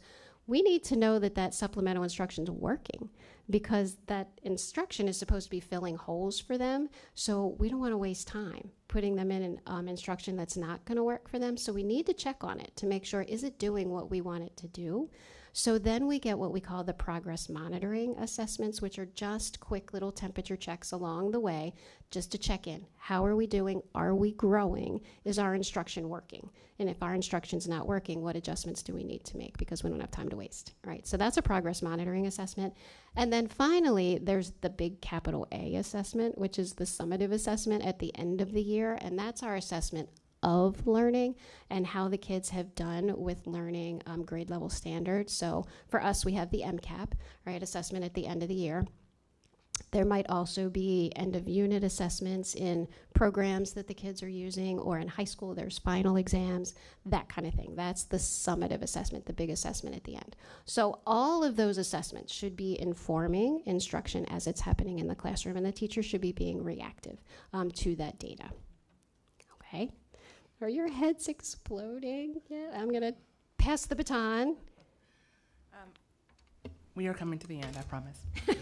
So, as I mentioned before, what we're talking about here is, yes, we did a clarification of the science of reading and what the science of reading is, but what we're talking about is what a literacy classroom, literacy instruction that's aligned to science will include. And so yes, it should have everything that Nancy talked about so far with what we have learned about reading development from the science of reading. But it also includes other sciences, right? And so we also know about culturally responsive instruction, culturally inclusive instruction, language affirming instruction, and that plays a role in the literacy classroom as well. And so we want to be sure that students are in a space where there are high expectations for all students, and that those high expectations are maintained throughout, that instructional materials include representation, authentic, diverse perspectives, lived experiences, cultural backgrounds, because as we talked about, a heavy component of comprehension is context. And so we want to make sure that the materials that we're using in the classroom consider the students that are sitting in the classroom. We also want to make sure that students have frequent opportunities to respond to, engage in back and forth discourse and conversation around what they are reading, what they are learning, and being able to connect it to their own lived experiences, to their own community literacy practices, to their family literacy practices. We want students to really see themselves in the classroom, in the work that is being done. And so also teachers should be aware of and value and embed students' backgrounds and interests and lived experiences, preferred methods of communication, all of that within that classroom environment and instructional practices, as well as students feeling comfortable and knowing that it is encouraged and a part of the instructional flow for them to share those connections, share those connections, share those experiences, and really bringing in those community literacy practices into the classroom, because what we're looking at here is literacy as a whole, and so we want to make sure that students see themselves. The other part is that as we talk a lot about the science of reading too, when we talk about data-driven instruction, we have to think about our students who are language learners. We have to think about our students who speak different language variations or dialects, and consider that when we are providing that foundational literacy instruction, but also as we continue to engage in literacy practices. And so we want to make sure that classroom instructional practices include methods of differentiation and scaffolding or expansion as needed for speakers of multiple languages, dialects, and other language variations. We also want to make sure that students' identities and home language and cultures are recognized, validated, and affirmed within the classroom and the learning experience. Vocabulary, for example, should be adjusted based on, that students' proficiency with English vocabulary. And so those adjustments should be made in the classroom, and that takes knowing your students, knowing their backgrounds, knowing where they're coming from, as well as making sure that when we are providing that corrective feedback, as Nancy mentioned, that we are still honoring the language that our students speak while we are helping them to learn how to write and read printed General American English that they learn in school. And then finally, the experience matters, right? What is happening in that classroom matters and has a stake in how well students learn, because a student is not going to learn in a space where they're uncomfortable. They're not going to learn in a space where they don't feel seen or loved or liked. And so this is a statement from the International Literacy Association. Excellent literacy instruction builds a strong foundation for learning and in turn equips children to develop their potential, growing into adults who participate fully in their communities and society, enjoying the fullness that continuous learning brings to their lives. I'm not sure we are with times. I'm going to move past having you share out what stands out for you, but these are the 4 tenets that came out of that position statement. And so children should have the right to knowledgeable and qualified literacy educators, right? And so that's that whole goal behind making sure that everyone is engaging in science-aligned literacy instruction. Children have the right to integrated support systems, so we're talking about those systems of assessment that we want to be using to make sure that we provide students the intervention, the remediation, the extension that they need. Children have the right to supportive learning environments and high-quality resources, so HQIM that's aligned to the science, that's aligned to the standards, and that they are in an environment where they know that expectations are high for them and that the support is provided as needed, and that children have the right to policies that ensure equitable literacy instruction. And so in review, this is just, as we shared before, I'm not going to go over this slide, but high quality literacy instruction should be explicit, systematic, and engaging. It should be data driven. It should be student centered, and it should be linguistically affirming and inclusive. I'm not sure where you are on time, so I didn't want to go through all of this, but I believe everybody gets access to the slides, so that'll be here for you for your reference. And so with that, we are at our end. And so we want to give you a moment to reflect and finish the other side of your I used to think, now I think, and then we are definitely open for questions and conversation.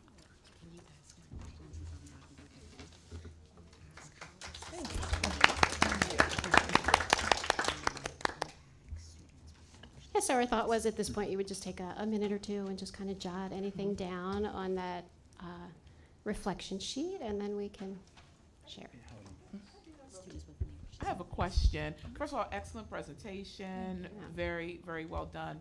I'm curious, has any thought or research been put into the role of technology and how that changes with the science of reading? I know that it's different. Most people nowadays, our young babies are learning from this or this or this, and not something that's printed.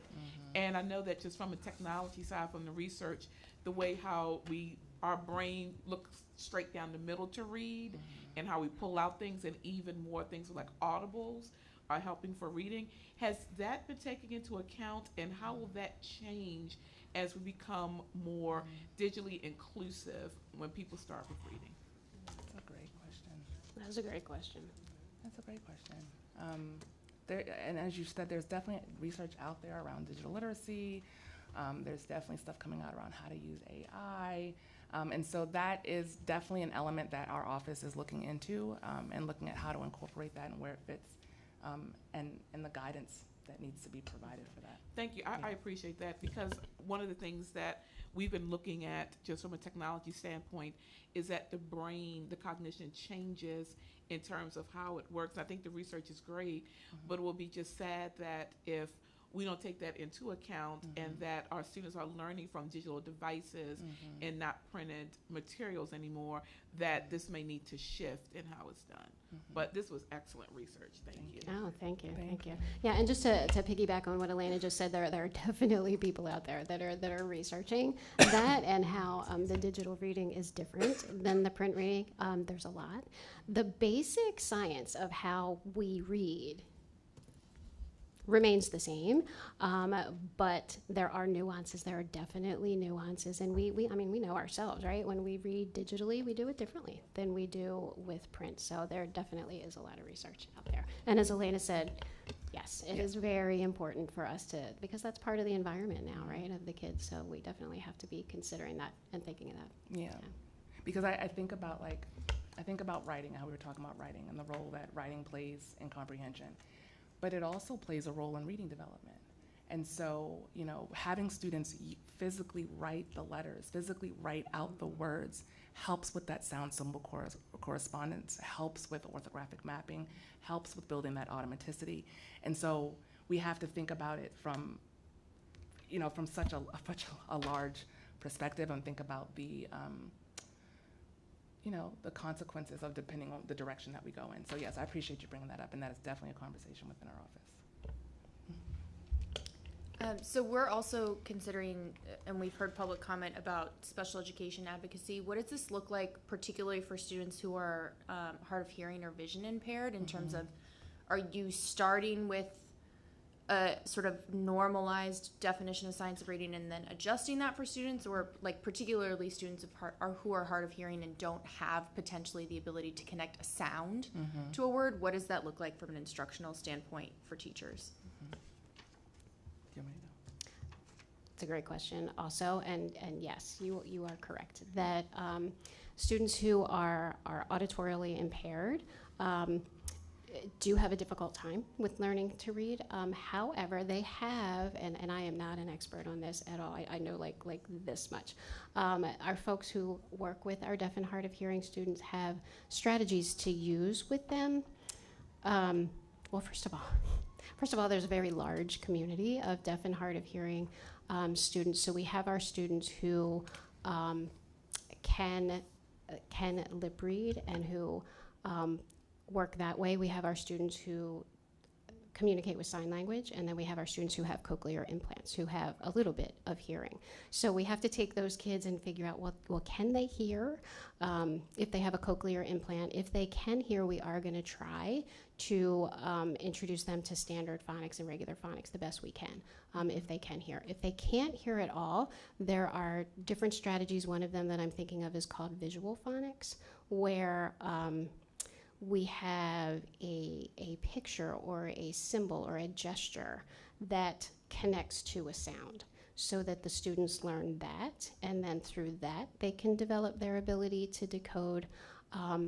And then there are other strategies that our folks, and that's not a good answer, but that's about the extent of what I know about that. And I do know that that is an area that is a concern, right, with helping our kids to read, and how do we support the teachers working with those students and those teachers to be able to do that most effectively. So thank you for that. That's a really, really good question. Yeah, and so what I'll add to that is our office does work in partnership with the Office of Special Education, and we do have members from the Maryland School of the Deaf on our, I think it's on our advisory panel, or on our, if it's either our literacy advisory panel or one of our other advisory groups. We do have members that are in communication with us and collaboration with us, and that is work that we are continuing to do. We're looking at building out a guidance document for supporting students,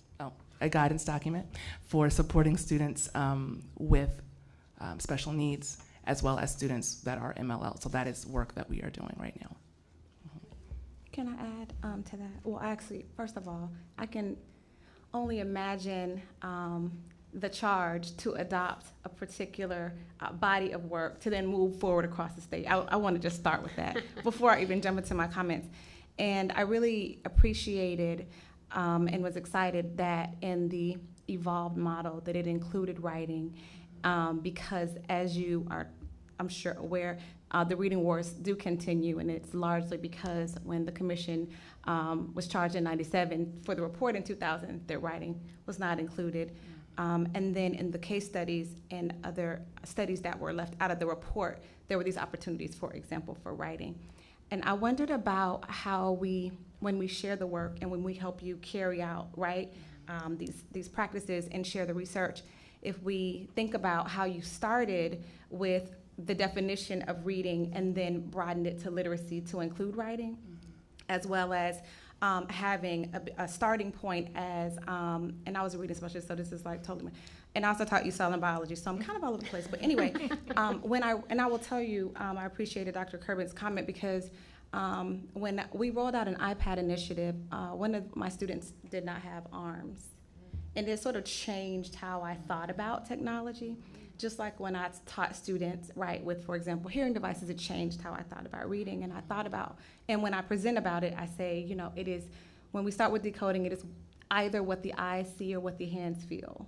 And then we move from that to these different definitions that have been done so well, and I really appreciate it. I also thought about and appreciate the example that you gave for queuing systems, because there are other queuing systems in research, and naming the ones that you mean are going to be important, because sometimes you'll see guessing strategies and people are like, what? And so that clear example is also going to help us carry the work forward. My last comment is also thinking about how you articulated the timeline for that work that will happen.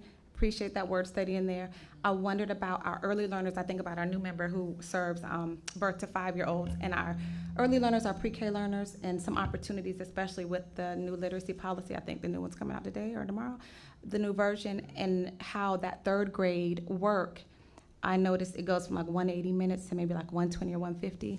But it really makes me nervous when thinking about the implications of the literacy policy and the third grade assessment. I don't know if assessment has been named, but thinking about mirroring or just making sure that those students will be ready for that assessment, especially since there's going to be, right, a retention component to that, which we saw in our public comment today. So I'll stop talking now, but so one, I appreciate it, and I hope that you also think about the title and use the word literacy, so people, because I'm like, oh my gosh, and then I got to the end, I was like really excited to think about the digital literacy that Dr. Kirby offered and our exceptional learners, and what the eyes see and what the hands feel. Thank you so much. Thank you. Thank you for that. I love that, what the eyes see and what the So hands do I. feel. I'm like mentally writing that down. Any other questions? Oh, jump right in. Go ahead. All right. Ms. Carpenter. I do have a couple questions. I really appreciated the brain development conversation. That was something I personally hadn't seen before, so I really appreciated getting to see and hear that information. I do wonder, though, kind of going off of what Dr. Shockley was just talking about with that third grade, if there was connection to the development of the brain with our third grade students. And then going back to what Ms. Bacon said about our special education population or our 504 population and those students who do have developmental delays in brain development, and how that's all going to be connected. And then for our higher ed, how are we going to train our next level of teachers and get all of that out with a very quick deadline coming up potentially with that literacy program? I know I gave you a lot. No, it's okay. I just want to make sure I understand your question. So you were asking about the third grade. So brain development is brain development, and age appropriateness looked at across that. Is that something that we've kind of looked at? And with standards too, because it does feel like being in the school setting, there is a large majority of our student population that it does not feel as age appropriate with some of the standards that we're receiving. That you're receiving. I'm trying to think about how to respond. Like I hear what you're saying. I'm trying to figure out what I guess the question is that I'm responding to. Like I hear 100% the scenario that you're sitting and the things that you want us to consider.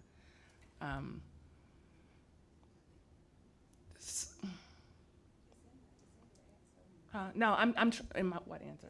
So the brain work kind of appears in your slides where you lay it out. No, I think I'm just not. Is the brain research connected to? Is that the question?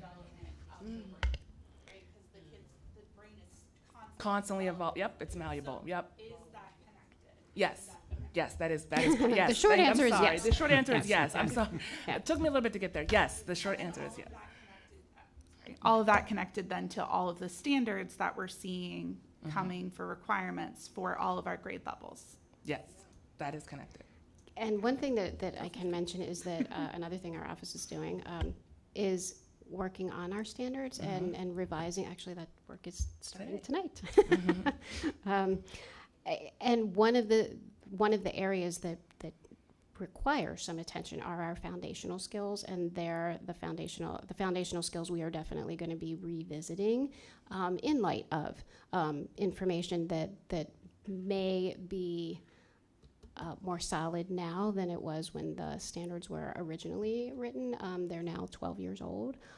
So the foundational skills are definitely going to be getting that once over and that rework so that we make sure that they are appropriate and are what is appropriate for students at the different grade levels. So you said foundational skills. Mhm. Will that be then translated up to? Because sometimes we change foundational requirements and then all of a sudden all of the standards get chunked in that third grade level where they start to take MCAP and when they start to get state assessments. So will the dissemination of all of the required standards then be kind of spread out over time rather than just all end up in third grade? That's exactly what you're saying. Yeah, Yep. yeah, yeah, And yeah. so, we Gotcha, are in the gotcha. process right now, as Nancy is already sharing, of doing a standards framework validation process. And so we are revisiting our standards K to 12 with science of reading in mind, with the need for making sure that those progressions, that there is a continuity with those progressions, that they are building skill and concept and knowledge in a logical, progressive order. We're looking for clarity and usability and making sure that the language is clear and it's not filled with ambiguous language, and that there's a clear understanding of what's expected for this student at this grade level at this time. So that is part of the work that we're doing.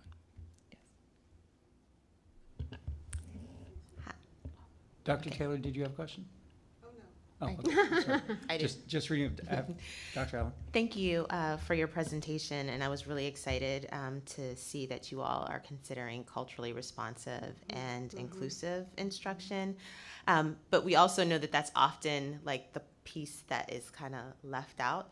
And so I was wondering if you have any recommendations for us to make sure that, or if you have any commentary. I don't know if it's for us, but commentary on as policies are made or whatever, to make sure that that piece, that component, is still a major part of implementation. I view it as something that you can't separate. There's a need to define it and talk about it in isolation to make sure people are aware of it and what it is and why it's important. But it is a part of and should be a part of your instructional practices. So for example, if you are engaging in planning for phonemic awareness, you need to be aware of the kids that are sitting in front of you. You need to be aware of if you have any students that are not native English speakers, you need to have some awareness of their language to understand, is their language a language that even went to the phoneme level? What sounds might their language have or not have compared to our language, so that I know how to address those needs. And so I don't have a better way of saying it, is that I don't see how you separate it if you're really going to engage in high quality literacy instruction. Elena, Nancy, thank you. Thank you, Dr. Allen, for your question. I was thinking about, I wonder if we can link, as this is disseminated, some of the content to the culturally responsive instruction that is now in the regs, where we are, naming what that is, so that people don't separate it, just in case they do. I agree with you. Yeah. I don't even know how you can, but they land there for a reason. That means that somebody did maybe one time, and so to ensure that they don't anymore. It's an opportunity for us to link to that work. I wasn't on PSTEB at the time, but I worked on it remotely, separately with the former member, and this board was really key in putting some of the culturally responsive language in there for educators. So that might be an opportunity for us. And I had one other note about the corrective action that's in your presentation, immediate and corrective, and I just want to encourage us to especially link that, thinking about multilingual learners and these opportunities that they have to be immersed in these print-rich environments that are also digital and multicultural and multilingual, and so I think that's also something we can make sure that we know and understand and remember, because correctiveness can be received differently depending on how you say it, if you don't have a community of care and you haven't established that. So that's just a comment, and thank you again. No, I appreciate that. And I know, like, the way that I said it was like, it sounded so simple, right? I know that it's not simple. And that's why part of the work that we're doing in our office is with every initiative that we're rolling out around the science of reading, culturally responsive instruction, linguistically affirming instruction is always a lens that we are taking, always. And so, you know, even with, you know, you might be aware we've rolled out a literacy coaching model for K-5 teachers. And that is one of the, if you go to the website, it's one of the core components within that model. And so one, we're trying to put it, embed it within our work and lead by example, and then make it a continuous part of the conversation. And then, as you shared, being very clear with the language that we choose to use, because something like corrective feedback could be taken the wrong way, which is why I tried to reiterate, like, it's when applying it to the written, printed, the learning of the printed General American English that we're using. And so part of our work and our support with teachers is like, how do you give feedback? And how do you give corrective feedback in a way that is not judgmental and does not diminish a child's identity as you support them with acquiring this skill set? So, yeah.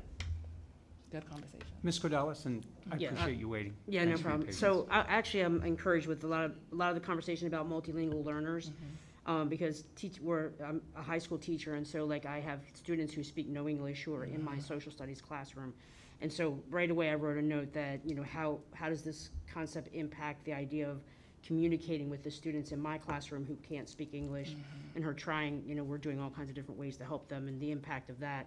But it also, so I'm not going to belabor that because it seemed like you're on top of that. But I am curious though about the research that was done for the science of reading. Was it done just on the English language, or was it done thinking about other languages? Because I'm thinking about Asian languages that are symbols, right? And the symbols represent a word. So how, like if someone's trying to learn English, transitioning from an Asian language with symbols, like how does that impact their ability to learn in the situation? I just was curious. That's a really good question. Yeah. Do you want me to answer? You want to go? That's a great question, and in my mind, I'm thinking, wow. Yeah. So, was the original research done? And I don't know the answer to that. My feeling is that no. However, I do think that, because we are talking decades, you know, of research, 40, 50 years. So I do believe that there is research now with supporting our students who speak multiple languages, and certainly we have information on helping teachers to help students understand, okay, if you have a student who is speaking one of the Asian languages, here's some characteristics of that language, so that if you're working with that student, you can see what are some understandings that they might already have in place from their home language, and what are some things that might be very, very new to them that we need to teach and spend a little bit more time on. So there's a lot of information available on that kind of a thought process to support our multilingual language learners. Yeah. So, but, and again, I don't want to speak like I'm 100% sure, but the science of reading, as we speak about it, is about how you learn to read and write an alphabetic language like English. Completely 100%. Like there are other languages that are based on symbols. There are other, you know, logographic and that only get to the syllable level. And so that's why it's so important to converge. Like it's a bringing together of the sciences to ensure that we are hitting the needs and considering the experiences and the needs of students from different lived experiences, different backgrounds, and different language variations. So it is, the science that we're talking about is based on English, printed, you know, alphabetic American English, but it doesn't mean that we're not also including what that means for students who speak languages that don't have the same structure. And in addition to that, could you maybe speak a little bit to how this might fit in with students with language disabilities when they're going through this process? So when it comes to like reading, well, you said language disability, not a reading disability.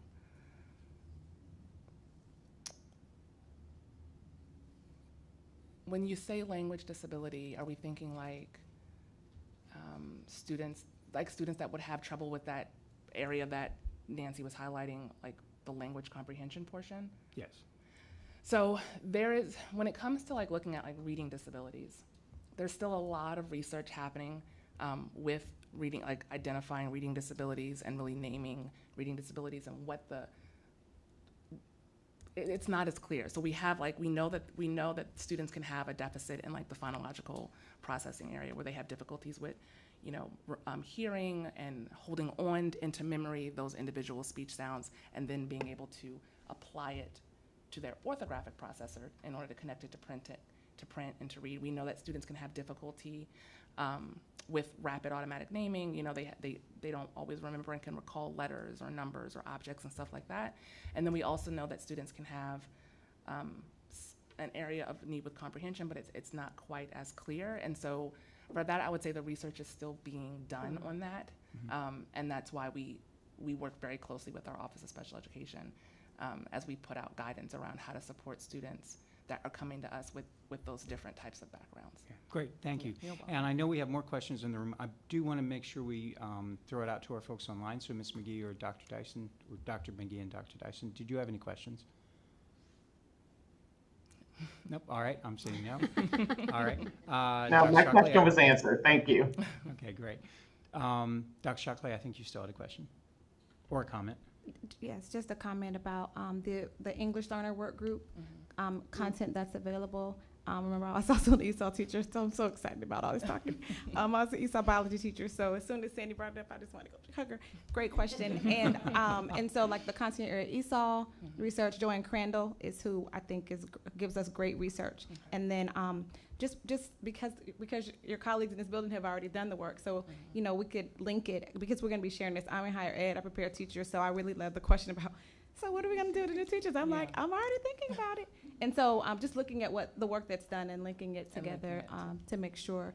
And then, you know, and especially double identified students who are English learners in special education, that's also, you know, a big piece. And of course, clearly I talk a lot. So the English learner work group, when I reached out to them, they, I believe, added that component to their work. And so I think that's going to be helpful for all of us as we think about literacy and continuity literacy. Yes, continuity literacy. But you bring up another point. I also will share that we are also in collaboration with our Office of Talented and Gifted, or Gifted and Talented, as well as, so it's like, yes, we have that's like, why I use the word exceptional education. Yes, we have MLL collaboration, we have a collaboration with the Office of Special Education, and then we have a collaboration with the three of us. We're also collaborating with science and social studies. Say all the content areas. We have we're getting started. It's a lot of work happening. It's a lot of work happening behind the scenes, yeah. All right, any other questions? All right, well, again, thank you so much for an excellent presentation. Oh, our pleasure, our pleasure, thank you. And I have to add something too at the end. I know a lot of us teach courses in basic pedagogy, and you took a very complex issue. And as a social studies teacher in high school, even though I've taught 30 years, reading is not I'm probably the least intelligent on this issue of folks in the rooms. And I certainly will admit that. And you left me wanting to know a lot more. You took a very complex issue and you were able to break it down and chunk it. And if someone wanted an example of just what good pedagogy is when you teach something, you guys were spot on. I mean, everything from the way you chunked it together, the historical context you put it in, the ties you had to our previous knowledge, the history of it, the illustrations that you used and so forth, the actual examples from your own teaching. You guys are great teachers. Thank and you. I'm telling you, that really did show today. So I thank you Thank for you. just doing Thank a great presentation to walk us through this. So Thank one you more so round. much. Thank you so much. Thank you. And you all were a great class to present to. Thank you so much. Do we get extra recess time? Yes. I think you've earned it, yes. I'll tell you what, to that end, you guys were worried about time. We're actually right on time. I'm going to recommend we take just a 5-minute break, if that's all right. Do a little stretch break. If you'll be in the room and if anybody wants to come and ask you a quick question before you rush out, is that okay? Like a one-to-one? All right, thank you all. We will come back in 5 minutes, which let's say that'll put us at 11:55. How about that? All right.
All right, so welcome back, everybody. I hope you had a good break. We've got a few more items on the agenda, and if you've noticed, I asked Ms. Gordalis, Sandra, to come sit by me because I didn't want to be alone. Feels so empty to not have this chair, so I said, you really have to come sit here. And we were just talking, several of us, during the break, because, Sandy, you've been on the board for as long as Malia has, I think. So that long laundry list of things, man, you were like checking that off in your head, I bet, like been there, done that. Yeah, so anyway, we appreciate your experience. All right, so next thing on our agenda right now is special education coursework for specialists and administrators. And I believe you got a document about that. And Kelly, could you walk us through that? Sure. So I did include in this month's packet the May memorandum that we originally discussed in our May meeting. For those of you who are new to the board, this board at one point asked MSDE, what are our potential options with regard to what I'll give a little background in a minute, but with regard to a special education course that is associated with initial licensure, we had received a lot of comments. My office, as well as this board, received a lot of outreach from some different communities that were concerned that the requirement that is currently in regulation is prohibitive with regard to hiring. Specifically, we've heard a lot about school social workers. Ms. Spain has talked about that as well. And so at one point the board said, well, what are our options? And so this memorandum served as, there's 4 potential options. There are more options. This is potentially 4 of them that we could consider. And we had some discussion that month, and we knew we were going to have to circle back to this. And so at this point in time, we're circling back. So to take a step back, for those of you who are new to the board, in the regulations that were adopted this past April, for every single area of licensure that is considered a specialist, administrator, or supervisor, and so by specialists, I'm talking about our school counselors, our school social workers, our school psychologists, our library media specialists, our reading specialists. There are a few more, as well as our administrators and supervisor areas. They all have to, at the time that they apply for initial licensure, have to demonstrate that they have taken a minimum of 3 semester hours of coursework in special education. Usually that boils down to 1 course. So that is what the current regulations require. So we're here having this conversation because, again, we've had several constituents share that this is a barrier for recruitment for some of these folks. So when Ms. Zogby gave her testimony this morning, Pazam has provided written testimony on the subject that we pulled from our May meeting. I'm sorry, for the August meeting that we did not have. So there are some constituents that have weighed in on this matter. So I was hoping today to kind of pick up where we left off. We can certainly start with these 4 options. We can expand these options if we want to, and get a sense of, where do we want to land? The first option being we're not going to change anything. They are appropriate as written. And what that means is that you will have to demonstrate that you've taken those 3 semester hours of coursework in special education when you apply for that first license in Maryland. So that's kind of option 1. Option 2 is that we amend the regulations. We take that requirement out of the regulations. Period. It just comes out.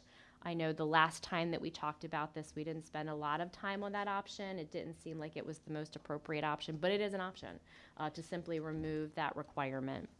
The third option that you're going to find in the memorandum is that we pull the requirement out of the initial licensure requirements and we embed it in the renewal requirements, the first renewal specifically for those folks. And then the 4th option is that we expand the use of what is called our temporary professional license. Currently, right now, we're only using it for our teachers, to our specialists and administrators in this instance where they don't have the special ed course. And so we would add to that regulation to say, you can get that initial license, but it's going to be the temporary professional. And then once you meet this coursework, we'll bump you up to that professional license. So those are the 4 options that we had previously talked about. Again, we could think of more options. That's just a place to start. If we were to pull it out and put it in the renewal, which I think is the 3rd option, does that require us to have to go through a reprint of it and get public comment? All of these options, with the exception of we leave it alone, requires promulgation. All right. So we would have to publish, wait for public comment. Absolutely. We would vote again. It would go to the board. Absolutely. And again, this is probably a good moment just for the new members. So these regulations are unique. Any licensure or preparation regulations are unique because there are 2 boards that have to adopt these regulations. So, and either board can start the process. So for this particular piece, my assumption is this board would start the process. State board could start the process. Either way, both boards have to agree to publish for public comment, and both boards eventually have to agree to adopt. So basically lengthens the time of the promulgation process, by 2. All right. And I guess it would be, all right, well, I'll tell you what. Let's go to Dr. Shockley first, and then I'll come back with my comment. Thank you. I just wanted to share a scenario that didn't reach public comment, but I think that it's going to have, has had an impact because of the date of the regulations. Of course, after you've worked so hard, you want to get it out as fast as you can. Well, what happens is people who are in an approved program like Library Media that doesn't have a special education requirement then are asked whether they are going to extend their time for graduation. Right, because it came out in April and May, that's graduate. So people are at the end of their program.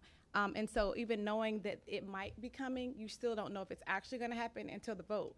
So you don't also want to alarm students because then it may not even make it. And so something that I think we might want to think about is at the time of first renewal, particularly for students who are, unless there's some grandfathered in opportunity for them to then go back and take it. But there were some challenges that we faced because the program is already approved, and so I think that there were a lot of assumptions around what would happen to people who are in a program, and we've offered some solutions, but I just wanted to lay that out there for folks as well as a scenario to think about as we go forward. Kelly. So I'm glad you brought that up because so I should also say, and I feel like you and I probably should have an offline conversation with Dr. Keyes. This is absolutely something that this board should consider when making this decision. So for our Maryland approved programs only, I cannot speak to any other program from any other state, but for our Maryland approved programs, we have for many years required that they embed this requirement. So if they're going to stamp their transcripts, that candidate should have either coming into their program have the 3 semester hours as a prereq, or they get it during that program. So for those candidates, they're not the concern. But absolutely, if you've got someone that you're recruiting from out of state, or if you've got someone, we'll stick with the library media specialist, there is a transcript analysis route to that, and so they might not have planned to do that. Now, for those specifically for transcript analysis, I will also remind you that they have a 3-year window to get the requirements on that plan, even if the regs change. So we do allow that for those individuals, and that's in regulation. So all those things are absolutely worth considering as you go down each of these options. All right. So I think as we go forward, I think the first step would be to ask ourselves, based on the public comment that we've received, do we believe that this merits going back and taking a look and making a change? Now, my read of the room is that is yes, but I want to make sure I get it right. Is there anybody who would advocate for taking no action at all, which was the first option? I'm assuming no, but I want to make sure. All right. So then that leaves us then with the 3 options, and I'm going to kind of move us forward again, and I'll check to see if I'm wrong. I believe, based on the feedback, it seems to be there would be a lot of support for tying this more to renewal to give people a little bit more time, and that might solve the problem. Is that how most people are leaning, or are there issues with that we need to consider? Do you understand what I'm saying? In other words, I'm saying of the 3, which one right now on the table does the board most seem to think would address these concerns? So that's what I'm going to open it up to comment now for. All right. Now, if there's additional pathways, we can get that at the end. But let's see, of the three, how do we feel about those? All right. Go ahead. I would be leaning more towards. Yes, the temporary. There you go. You saw my stars. I'm leaning more towards the third. I would have high concerns regarding having someone wait 5 years to be able to demonstrate that they have taken the coursework in order to support our students.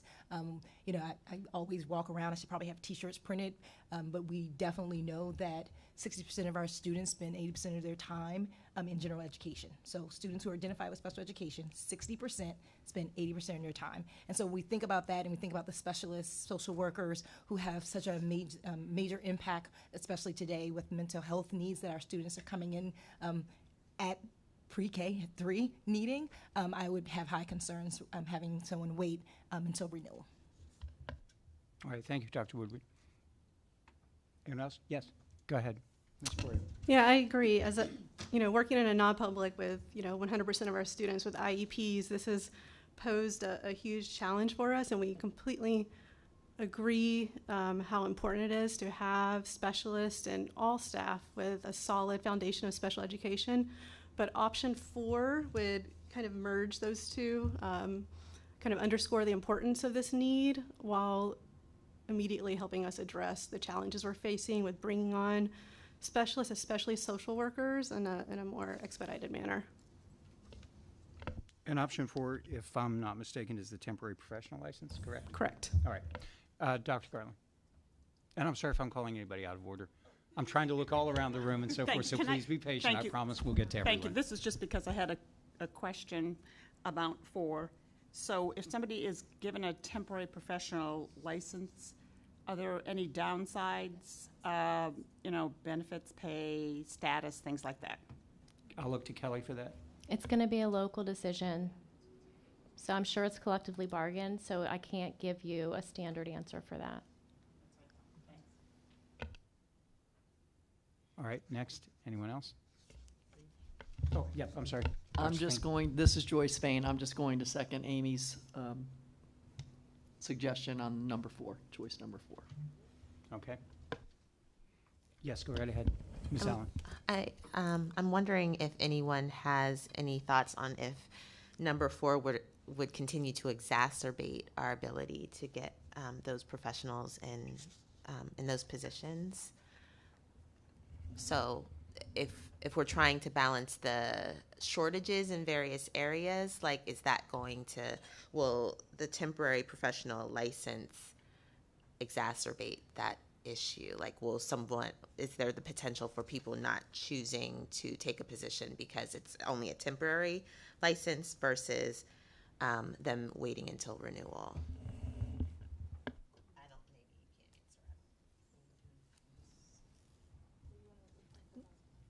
Go for it. I was just going to say potentially, because I was trying to think about how to bring out, I'm such like how to bring everybody's ideas together. And I wondered about with the temporary option, if it exacerbated, but obviously it's also like a short, could we add some sort of a limit to that? Or I'm just trying to not let people wait till 5 years. Because if we're saying it now, then the people who, that means the people who will apply for renewal in 2023, right? Then they have a shorter time, and it should be every 3. Depends on whether they have an APC 1 or 2, right? Isn't the temporary 2 years? Is it? The temporary professional is a one-time 2-year credential. 2-year. Right. And it would be their first credential rather than when they go getting that professional right away. Mm-hmm. And then as soon as they get the course, they don't have to wait the 2 years. They can. If they get the course done earlier, they certainly can apply for the advancement. I also want to share in our search for a solution that there are multiple options now available with the list of courses that Kelly has linked online to this, and also MSDE is offering some online and asynchronous courses. I'm just sharing for context as we're thinking about options. And so that's what I wanted to say. And I'm kind of torn between having too much time pass, because this specialist includes reading specialist, which I am. I'm still certified, by the way. And I have also special, just put it out there. Anyway, so that's deeply concerning to me as a special educator. If that, if there was a reading specialist out there specifically, not that social workers are not also included, and certainly, library media might not have such a direct impact, but just trying to think about a solution for us that considers our concerns about too much time versus potentially exacerbating, but making sure somebody gets something. And so here we are. Okay, so anyway, go ahead. What were you gonna say? It's a question for Kelly. I guess my question would be, is it practice to provide guidance for the local certification offices and how to address? It's not uncommon in an LEA for, if someone achieves that in the first semester, they're applying to MSDE to ensure that they have their licensure, and it goes into effect in the second semester.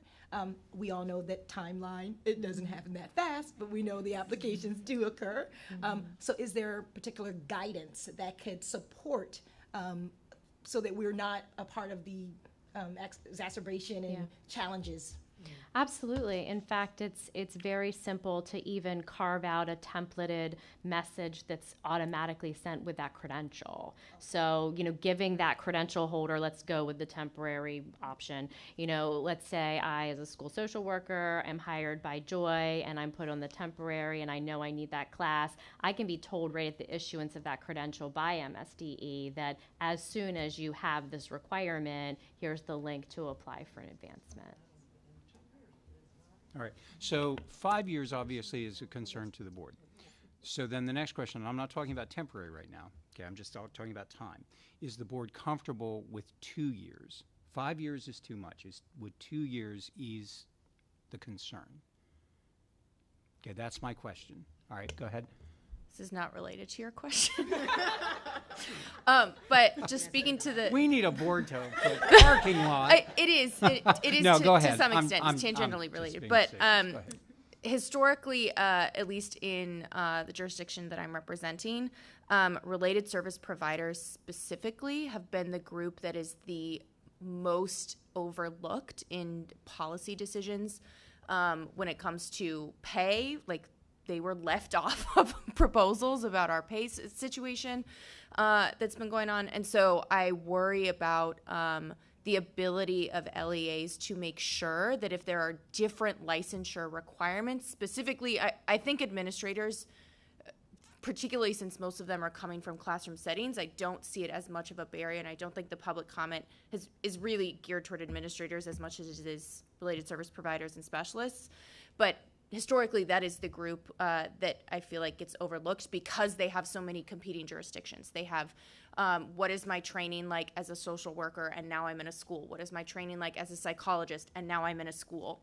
I might have been a public librarian, and now I'm in a school. And so I think being really mindful of what that communication looks like for an LEA to now have an additional asterisk for an already smaller population, I think is just something to consider for the temporary licensure requirement.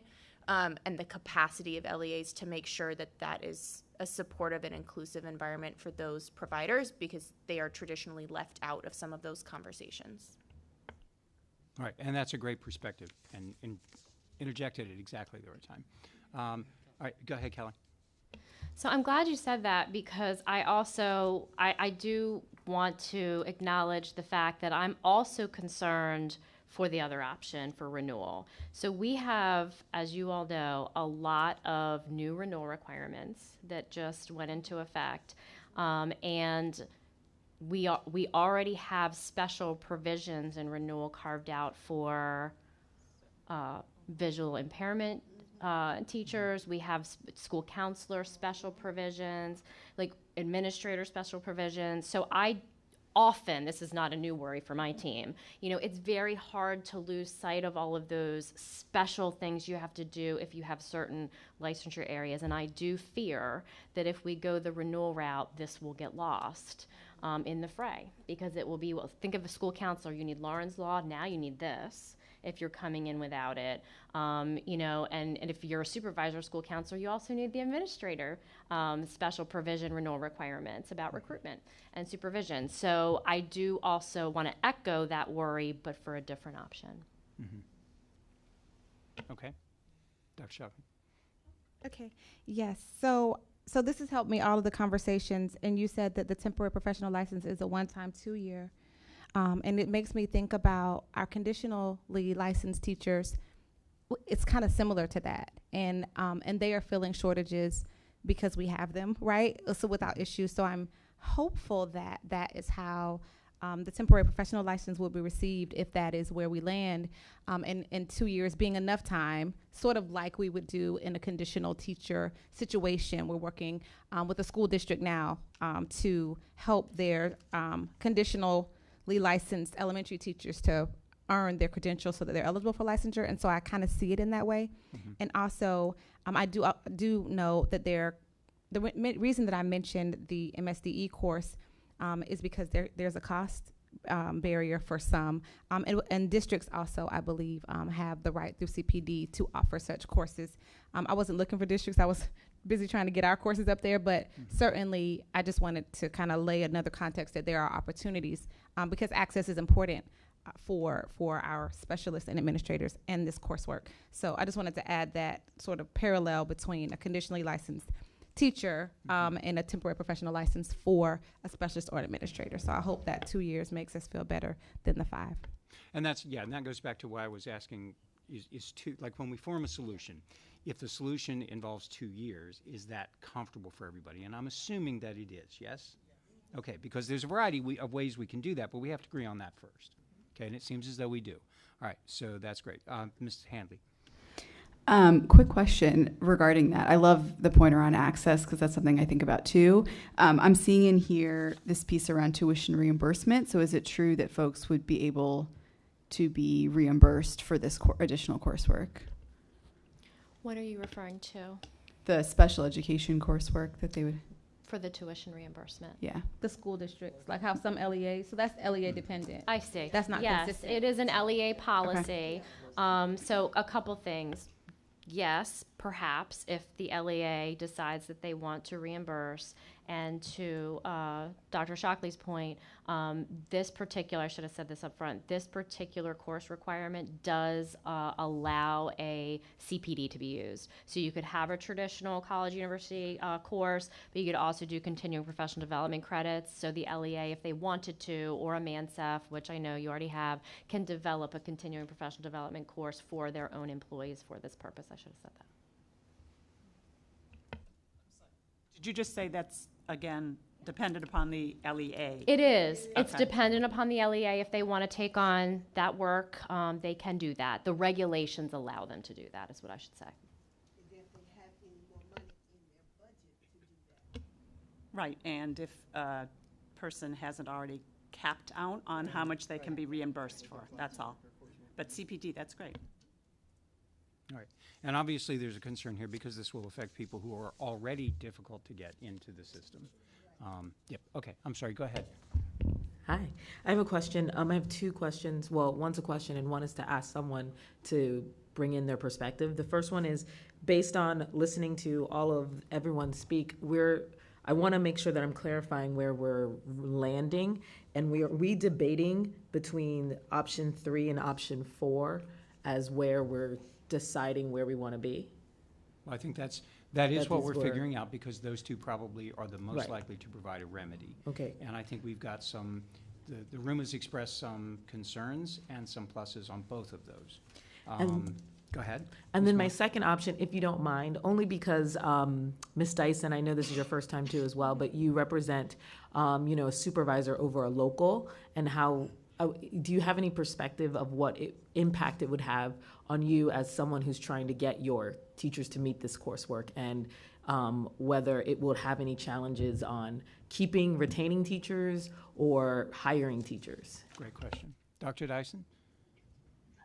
Yes, so thank you for my perspective. I think for us particularly, many of you probably know, special ed is critical everywhere, specifically for Frederick, us dealing with the DOJ and our settlement agreement. I think that so I stand with my colleagues in PSAM with the options, but I do think the coursework within 2 years is most viable for our system. We have a mechanism to make sure in our Office of Organizational Development, Equity Office of Organizational Development, where we support all new and conditional or temporary licensed teachers. And so for us here, we're ready. We have partnerships with 3 local universities to provide support. And then we do have staff who help write CPD courses. So for me, taking the coursework, we have a mechanism to track in our system the coursework that some of our staff need. And so I don't see it as a problem. And I think actually because we have a fairly decent tuition reimbursement that we also leverage when we're trying to attract staff, teachers, special educators, service providers, it's an easy tool for us. So I hope that answers your question. So for us in Frederick, that the option to have them complete the coursework within a certain time frame is probably the easiest because we have about 300 conditional or temporary licensed teachers already. So we just add them into the fold. All right, and I appreciate that. We also have to be mindful and Frederick's a great county, obviously I teach there. And I'm happy to work with Dr. Dyson, so I'll put that in. But I also know there are counties that aren't as lucky as us to have access to very high quality institutions that are accessible to our students. Not everybody has that option, so we think about those as well. But yeah, I certainly acknowledge your answer because we're in a great position. Could I ask you a question, Dr. Dyson?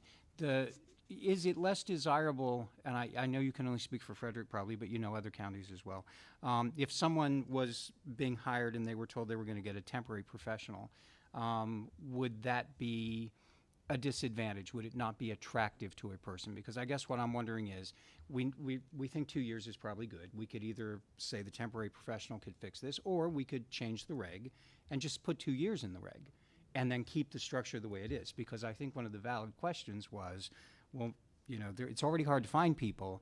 If I say, well, you'll get a temporary here, you see what I'm saying? That might put us at a disadvantage. So I'm not quite sure. So actually, Kelly wants to weigh in, and then I'll go back to Dr. Dyson, if that's all right. I was just going to ask you to clarify what that second option would look like. I'm assuming if it's a second option, the COMAR, and I don't have it in front of me, but the COMAR says upon renewal, you would have to. No, it says initial. It says initial. It says initial. Right. Okay. So if we were. Oh, so the option would be to give it to renewal, but that's too long.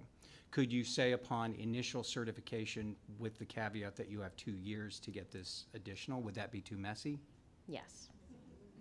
Yes. We would want to carve out another license to do that. Okay. I can't think of a mechanism to interrupt the validity cycle of an already established 5-year credential to say we need something. Okay. Yeah. It's funny because sometimes we pass COMAR and this is a policy issue, and then other times we write it into COMAR. And that's something to keep in mind, I think, as we go forward and we create more COMAR, because this can cause issues in the future. Dr. Dyson, back to you. The question is: how much of a turnoff would it be for someone being told they'll get a temporary provisional? Do you think? So I think that I want to look at it from the other side and what they're gaining.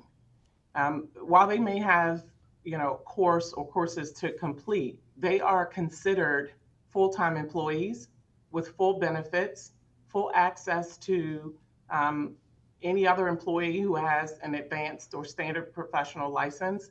And so I don't see that as a major barrier. The people that we run into, I look often at the exit interviews from our job fairs. If you are ready to go to serve in a school system, I feel like people just want to get the job and they want to support students. And as I said, they are full benefited employees. So they're not missing on anything. They just have a timeline to complete a requirement. All right, thank you. And because I think that was an excellent question to ask, because we don't want to do anything to discourage people, especially in these areas. So that's why I wanted to explore that as much as we could. Melissa, and I'm sorry if I'm calling out of order. Would there be any specialist who would currently hold a certificate that would be moved back to a temporary? Okay, that's what I want. No. All right. Anyone else? All right, so if I'm hearing the board correctly, it looks as though the temporary professional is what we're most comfortable with in addressing this issue. Is that correct, or does anyone want to speak against that? All right. So would we, okay, so we have two options now. Would you have to bring anything back to us if we went Yeah. to the temporary, correct? You'd have to bring language back. Yep, this is step one. So, having heard the board, I would suggest that I come back during the October meeting with some potential language. And if the board is comfortable with that language, you can vote to publish that language at that time, or not. Okay, and that would also give us some time to go back, talk to our constituents again, bring back any feedback and so forth. And you'll be able to probably send that language out before the next meeting, so we'd have a little bit of time. All right, is that the pleasure of the board that we do that? Just body language alone here is good. Okay, all right, so Kelly, that will be your charge then, and thank you. I think that's a great solution. All right, mark that off. I think we did a great job in wrangling through that. Let's hopefully everyone will support that. We get it right. The other thing I wanted to bring up too, because that also comes back to the public comment that we had, and this goes back to the other requirement that MSEA spoke to. So that goes back to, I'm looking at the document here, if we went back to COMAR 13A0706 and 13A12, that's also the sticky problem of the science of reading and having that be part of the initial certification. And so, yes, we'll get to that. And I know the state board is meeting on the 25th, I think, 4th? All right, but they'll be meeting within this week.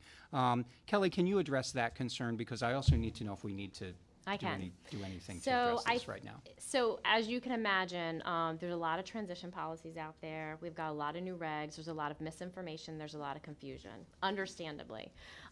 We do, and I have shared with both this board and the State Board of Education, we do have a transition policy that we issued as an agency stating that anyone with a historical professional certificate can choose to renew under the regulations that were in place when that certificate was issued, the old regs, right?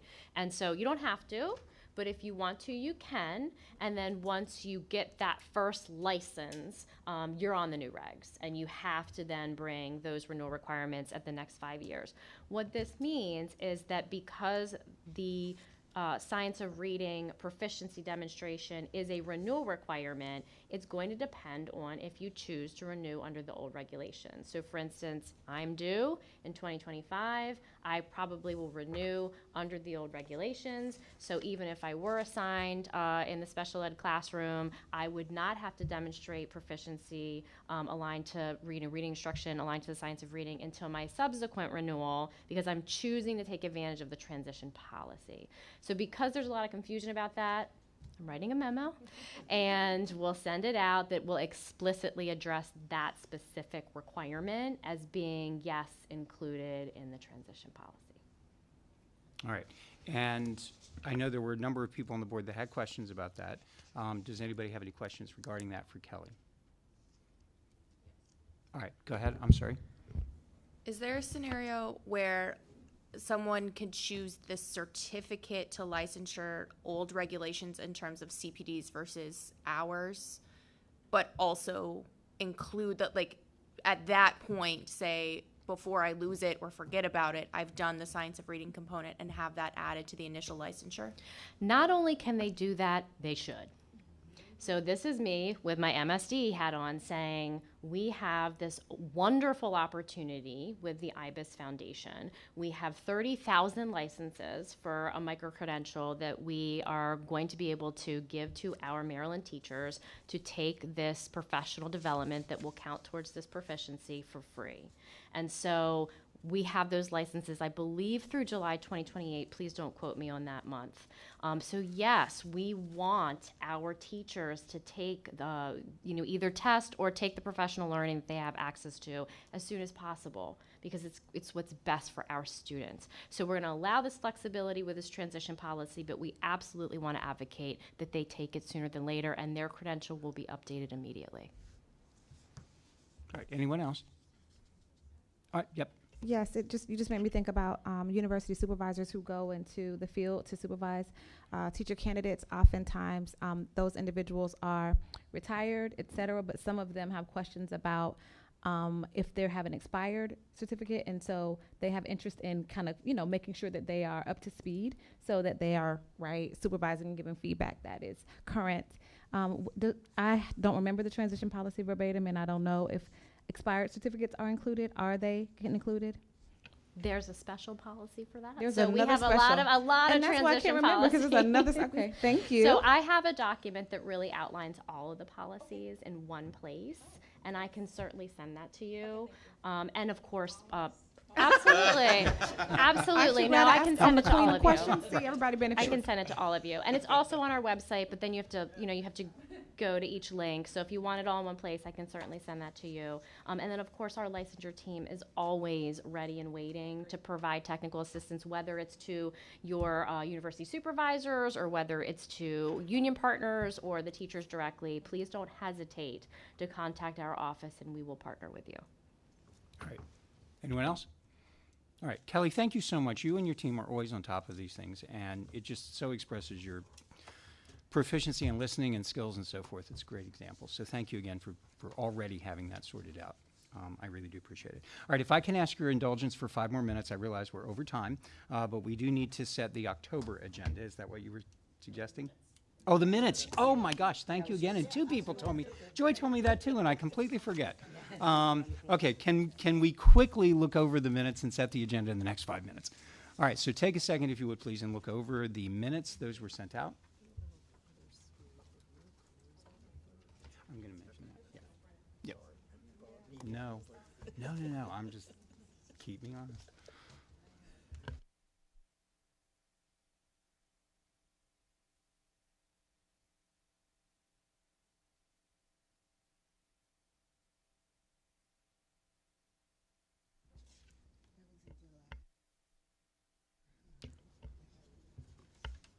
All right, does anyone need more time?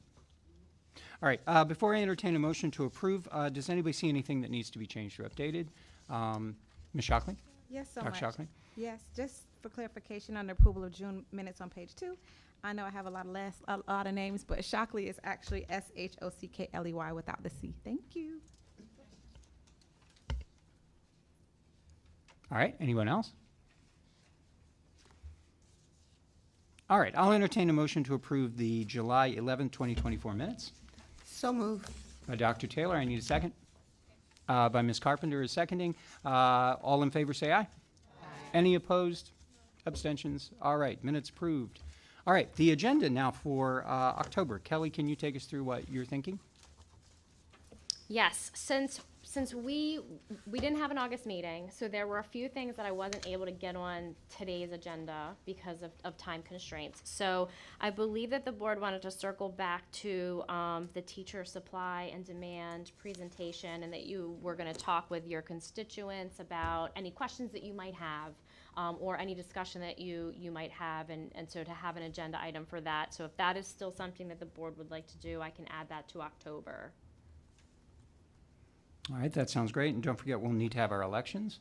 Elections, that's correct. And then bringing back that potential amendment that we just discussed. And then I also have on my list to do, it's time to do our annual incorporation by reference modification to make sure that all of the standards for educator preparation are the most current standards. We're going to have to do this yearly. So I'd like to bring that in October. And then there's a clarification I'd also like to bring in the licensure regulations that we found is causing a lot of confusion with regard to the issuance of licenses in general. Some language there I'd like to bring. All right, that sounds great. And one thing pointed out too, we do, when we were setting the meeting dates, October 3rd is Rosh Hashanah. So I'm wondering if we might want to try and move that to the 10th, or if the board is comfortable on the 3rd. I will be happy to recommend whatever the board recommends. Yeah, you had it down as pending? The 10th is the pinning ceremony at the University Oh, the of Maryland. pinning ceremony. I'm sorry, I did not. Yeah, that would cause a problem then, wouldn't it? I won't be able to attend in person on the 10th, but I could certainly consider remote. But I wanted to ask, since the literacy policy was mentioned in the public comment, I think it was in the PSAM letter. I don't know.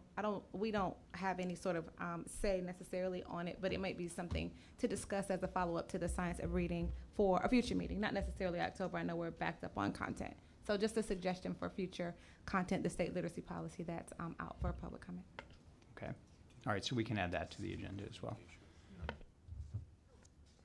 We will have to have an orientation, but that will follow the meeting. So for anyone that's new to the board, please plan on spending an additional 30 minutes with us after the meeting ends. All right. Dr. Taylor? So are we having it on the 10th or the 3rd? Well, I think that's what we're discussing. I just wanted to point out, it is Rosh Hashanah, so I want to make sure the board is comfortable meeting on that day. I know some school systems aren't in session, some are. If the school systems aren't in session, I want people to have their day. I just want to say to celebrate Rosh Hashanah, or if you're just closed, to be closed. I just wanted to say that. I'm not in PK-12 anymore, but I still am because I prepare teachers for a living. Right. Ms. Moore, you had a comment, I think. No, I just said I vote for the 10th. Same. Okay, that's why I brought it up. Especially if we have to stay for an orientation and such, I think that would be. Yeah, it made me feel a little uncomfortable having it on that date, but I'll do it at the pleasure of the board. Yeah, That's and my just job. considering public access to the meeting as well, making sure people are able to access a public meeting. All right, so I would recommend is there anyone who would recommend a motion to move our meeting to the 10th? I would entertain a motion to move it to the 10th. So move. All right, so moved by Dr. Taylor, seconded by Joy? Yes. All right, Joy Spain. All in favor, say aye. Aye. Any opposed or abstentions? All right, so, yeah, make sure we remember that. We're moved now to the 10th. And Kelly, as you send out the agenda, if you could resend out the wonderful presentation on the teacher supply. Yep, and science of reading. Yeah, we all want that science of reading report. Oh, you just did? I don't have my laptop here. You guys are, thank you for moving everything along. All right, Dr. Taylor? Will we have on the 10th a regular meeting or an extended meeting? I'm looking at all the things we have to do. It looks like it would be regular. Okay. But new members would stay for the I know the orientation new after. Nope, that's a great question. Right. We have been having a virtual option. Yeah. In person is better if you can make it, but we understand. It's a large board, and, attendance is, I'm just happy that we have so many people who are consistently here so we can have a quorum, because for a while with people moving in and out, that was difficult. So, yep, yeah. I think that's great. All right, anybody else? All right, sounded like a pregnant pause there. All right, I was waiting because Dr. Taylor looked like she was pressing her mic. Let's go. I try and keep an eye on my students. Not that you're my students, but you got to read the room. All right, so I'll entertain a motion to adjourn the meeting. All right, Dr. Taylor's on it. So moved by Dr. Taylor, and Dr. Gartland is going to second. All right, without objection, we will be adjourned at 12:40. All right. Thank you all for attending. I appreciate it. And thanks to everybody online. Appreciate you coming in. Have a great week. Bye. Yes. Bye-bye. Yay. Oh, thank you. Thank you.